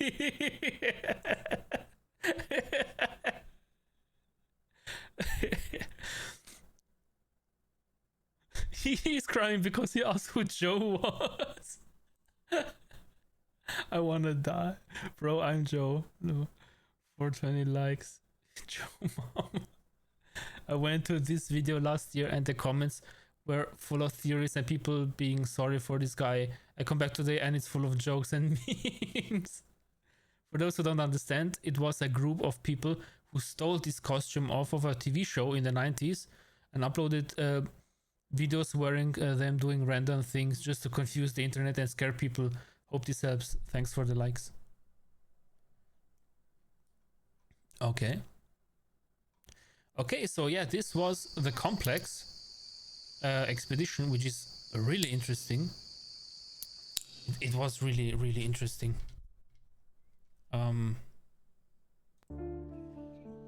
Right. Man, I will have to check if there are many other complex games. I mean, apparently it is a series, so there has to be at least one more game, or maybe this is the first one of a series. But I will check definitely, and yeah, we'll see. Maybe we play through the whole series, which would be awesome. And I also can't wait until Backrooms Lost Tape, the third tape, comes out. The first two are really cool. I really can recommend them to you. They aren't as creepy as this one, but they are really, really cool. Really cool. Okay. Okay, so this was the game, but before we close the game, let me change this back to just chatting, the category. Because now we're not going away. I'm not quitting immediately. But there was this one video that I said we will watch, the end credits that traumatized a generation. Like this, and stream.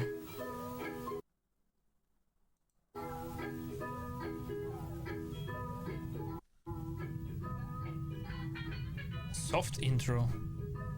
Does this mean there is also a hard intro?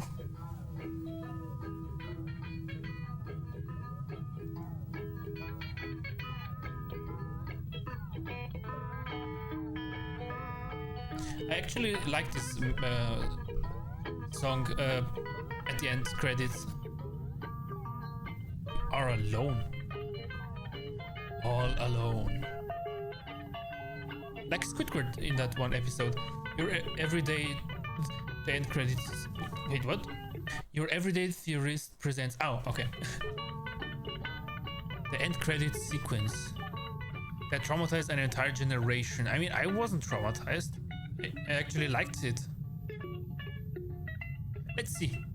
Maybe we will be traumatized retrospectively, or how it is said. We will see.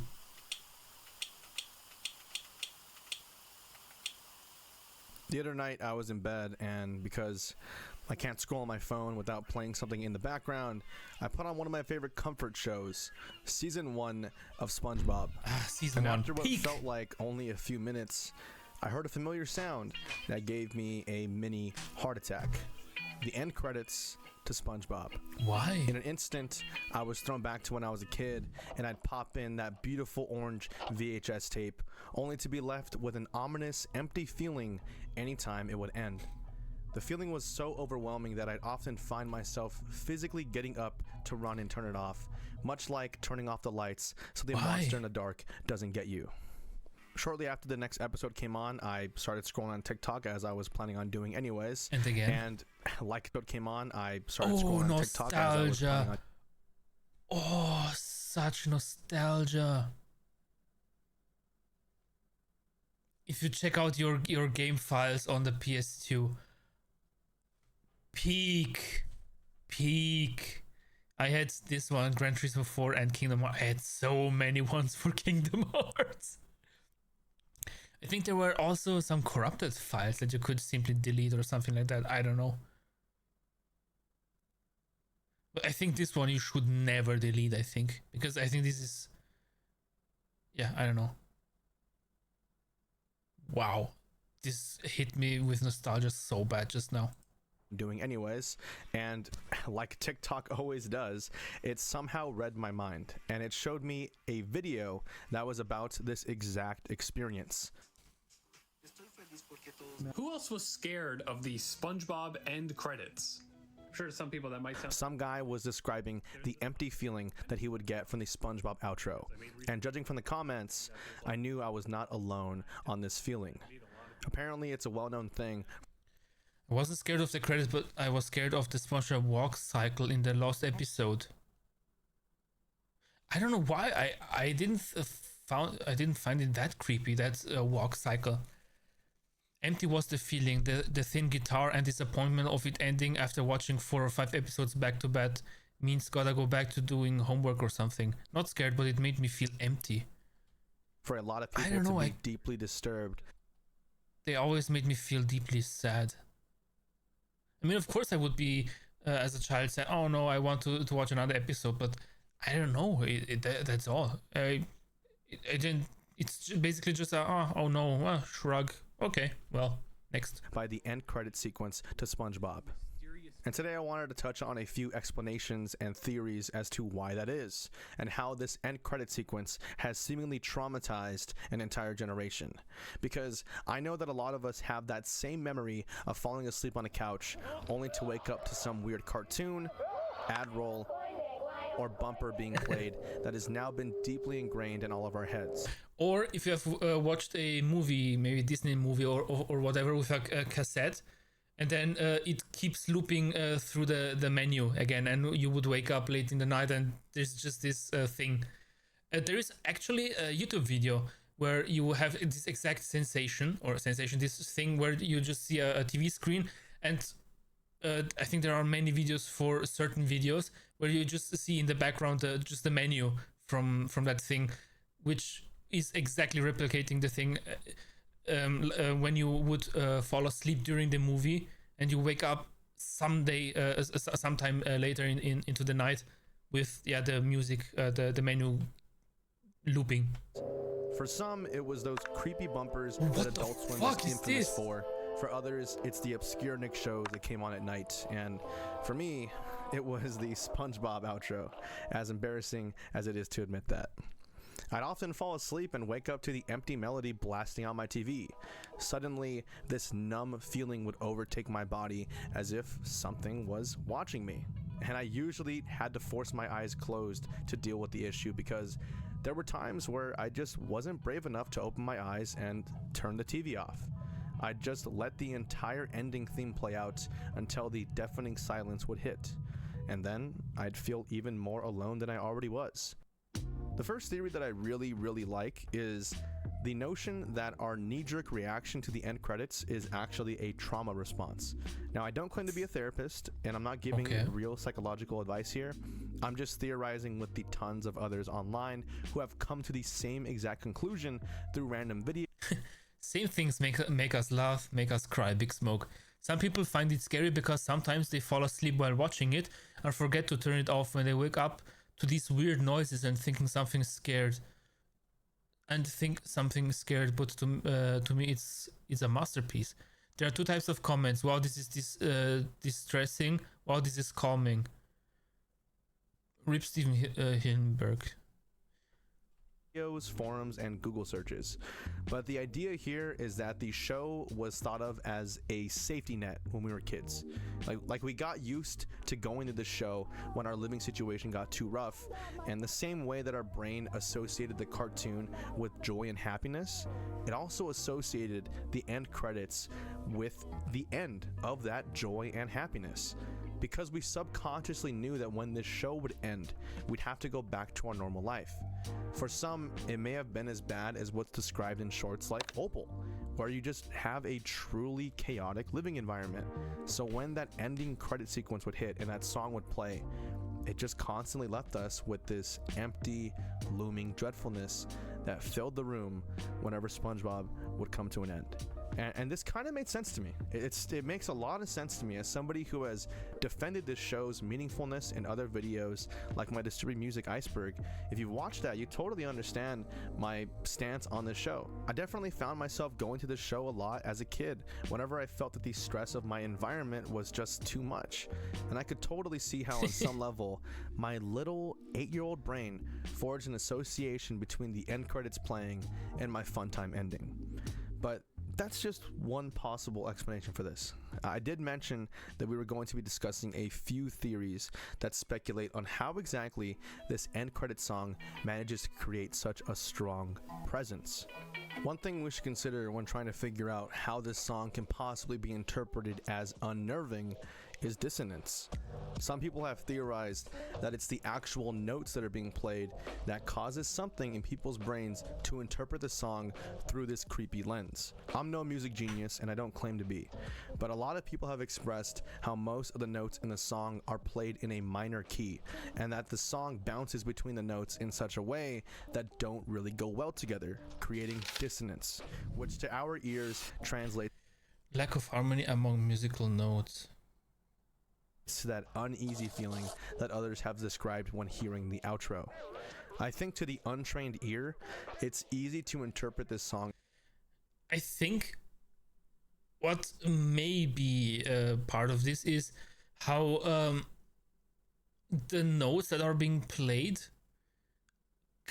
are vibrating. Like if your voice breaks during puberty, like you maybe try to hold a note and then it goes up, down, or whatever, because the sounds aren't just the sounds directly, but they seem to wobble slightly, dun, something like this, and maybe this wobbling might make it dissonance a little bit, because I don't really think the music in itself is creepy. Maybe just this wobbling sound. Does it make sense what I'm saying? I hope you understand what I mean. In such a manner, even something as simple as just listening to the song through a different lens can elicit this response. Another song that I think can be used as a good analogy here is Tiny Tim's Tiptoe Through the Tulips. On the surface, Really? this song is honestly quite a beautiful piece. Yes. But play it in the right setting, and suddenly, it's the creepiest song on earth. That's why for this video's intro, I decided to put the SpongeBob outro in the setting that I thought would easily get across how I felt as a kid. And it's at this point that I think we should touch on one detail. I don't know. Did I miss something? I don't think it's that creepy, honestly. Even in that intro. I don't know. The environment and the confirmation bias that has led many of us to associating the song with this unnerving experience. It might be this. As I said earlier, most of us only remember hearing the outro in the dead of night. You'd fall asleep at your bedtime, which for me was around 8 p.m., and you'd wake up at like 2 a.m. to the sound of the SpongeBob outro while you were most likely alone on the couch with no one around. Whether your family was in their rooms or not, it felt incredibly disturbing to be alone while this dissonant sound would emit from the TV. Like the intro, just imagine walking alone in your house and the TV turns on while blaring this sound. It's just extremely creepy. Like it happened to us with that one radio. And makes you feel like something is out there in the void watching you. As if something around you is off. And I don't think it's just the SpongeBob outro that brings forth this experience. I think tons of media has made me feel this way. I've gone over this exact feeling in my Disturbing Media series, specifically on the segment on unfinished game levels. I described this empty feeling I'd get when I'd play a game like Tony Hawk's Pro Skater and how it felt when the in-game music would just randomly stop playing. Riding around each That level would be creepy. with nothing but the sound of your skateboard and the occasional car made the world feel empty. And that Maybe same creepier, alone I feeling assume. would overtake me every single time this happened. And this rang true for many other games that I'd use action replay or cheat codes on, whether I glitched out of the map on Pokemon Diamond to catch some legendary, or if I wanted to play an unfinished level from Kingdom Hearts. They would all emit the exact same uneasy aura.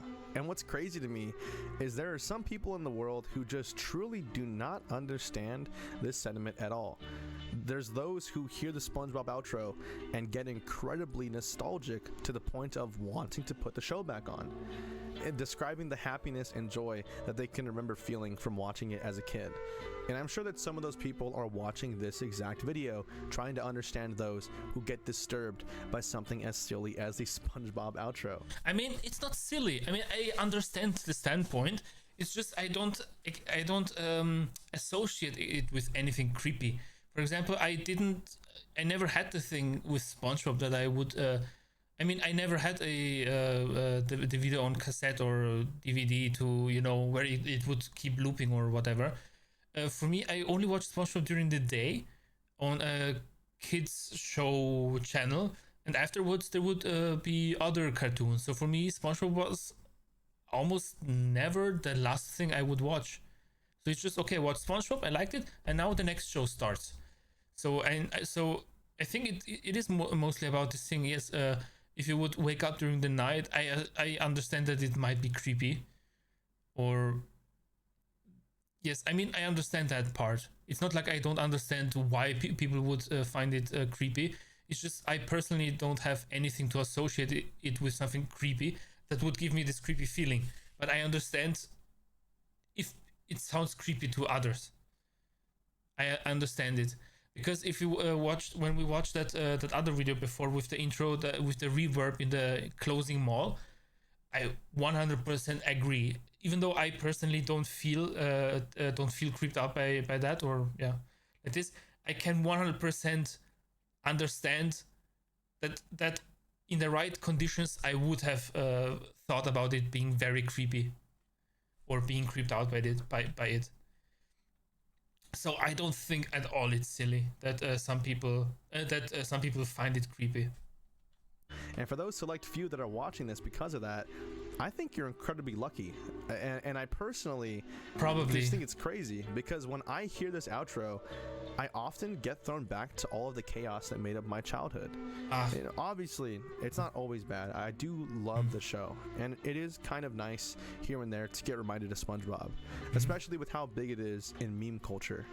because I'm sure that many of you can relate to hearing a sound on TikTok that is taken directly from the show and immediately firing up Prime Video or YouTube to relive the first few seasons once again. Oh man, it's only yes. after that episode comes to an end that we all get thrown back and get to relive the end credit sequence that managed to traumatize an entire generation.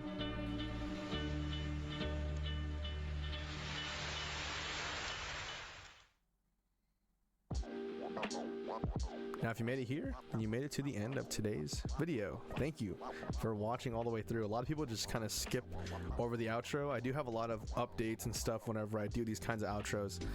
And right now, I just wanted to say that I'm just excited. I think right now, I'm like super motivated to get this other video done that I've been doing. I am currently 4 or might be 5 books actually. I am 5 books in on my Junji Ito deep dive. I put this off for like a few months. I did mention in like a Twitter post a long time ago that I was doing this, and having Wendigoon post his like recently, I was like, I need to hurry this video up before he gets to it before me, to be honest, because I've been planning this for a long time, since like November basically. Even before then I wanted to do this video.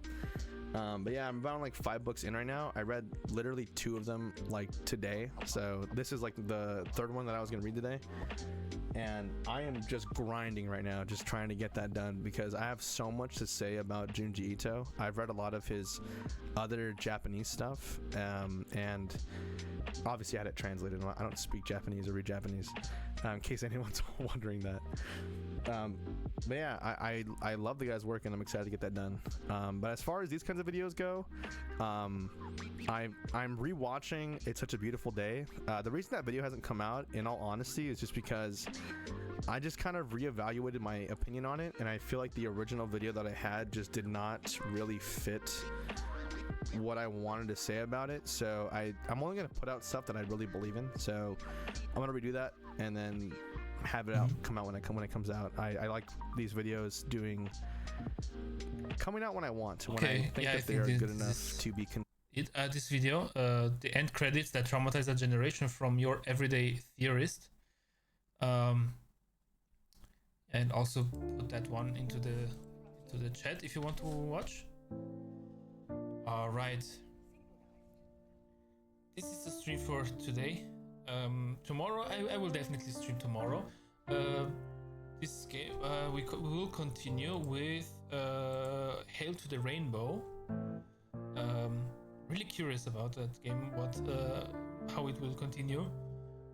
It's really interesting. I really like it. It's not just it's not just a walking simulator, but also you are doing stuff, also fighting, which is cool. I hope we get to upgrade our weapon soon. But yeah, so this is for tomorrow. Maybe I'll start earlier tomorrow so that I will finish earlier, because I need to prepare for work for Monday. And yeah, I'll try to prepare Minecraft a little bit more until next time. Yeah, and also, as I said, I will not the advancements that I make, I won't claim the experience, so that I know what I did additionally afterwards. And I will explain, because it is a lot of grinding. It was a lot of grinding, but it's still also really cool. And yeah, this is for next time. Then Minecraft will be Tuesday. I'll try to play on Tuesday and not on Wednesday. This week it was a little bit different, but yeah, hopefully I can keep my schedule finally. And yeah, okay, so thank you that you've been here. If you want to check out previous streams and this stream afterwards, it will be on my YouTube channel, Arrows HD, same as here. Also the logo is the same. I'm now actively uploading previous streams because I saved up the last 3-4 streams and they're not uploaded now. But I will upload the whole ones, the whole streams, but also cut out also parts of them. For example, with Minecraft or just games, when like today we started with a video, and then with the game I will also separately upload them as well. Yeah, so just so, yeah, if you want to watch the whole stream just as it was completely, or maybe if you care only for the gameplays or only for the reactions to certain videos, you can only watch those directly without having to check, oh, what was in this stream, what was in this stream. You will directly see them. So yeah, I will keep myself busy with that tomorrow. Yes, okay, that's it with the announcements and updates. Okay, yeah, have a nice weekend and a nice start of the week. I hope you will have a good Monday, because you know Mondays always suck. Okay, what is with next week? Okay, in 2 weeks, 1.5 weeks will be Christmas. Maybe we need to make a Christmassy stream, some Christmas games or whatever. We will see what we're going to do then. But until then, until Tuesday when we stream Minecraft again, thank you that you've been here. We wish you a nice time. Don't forget to stay hydrated. Don't forget to work out. Keep yourself fit. I know I haven't done anything this week, so tomorrow I have planned it already, prepared myself, and I will go again and stay fit. You need to stay fit if you want to manage democracy and lady liberty, right? And be able to help your fellow Helldivers. Alright, have a nice day, nice evening, a good one. Bye.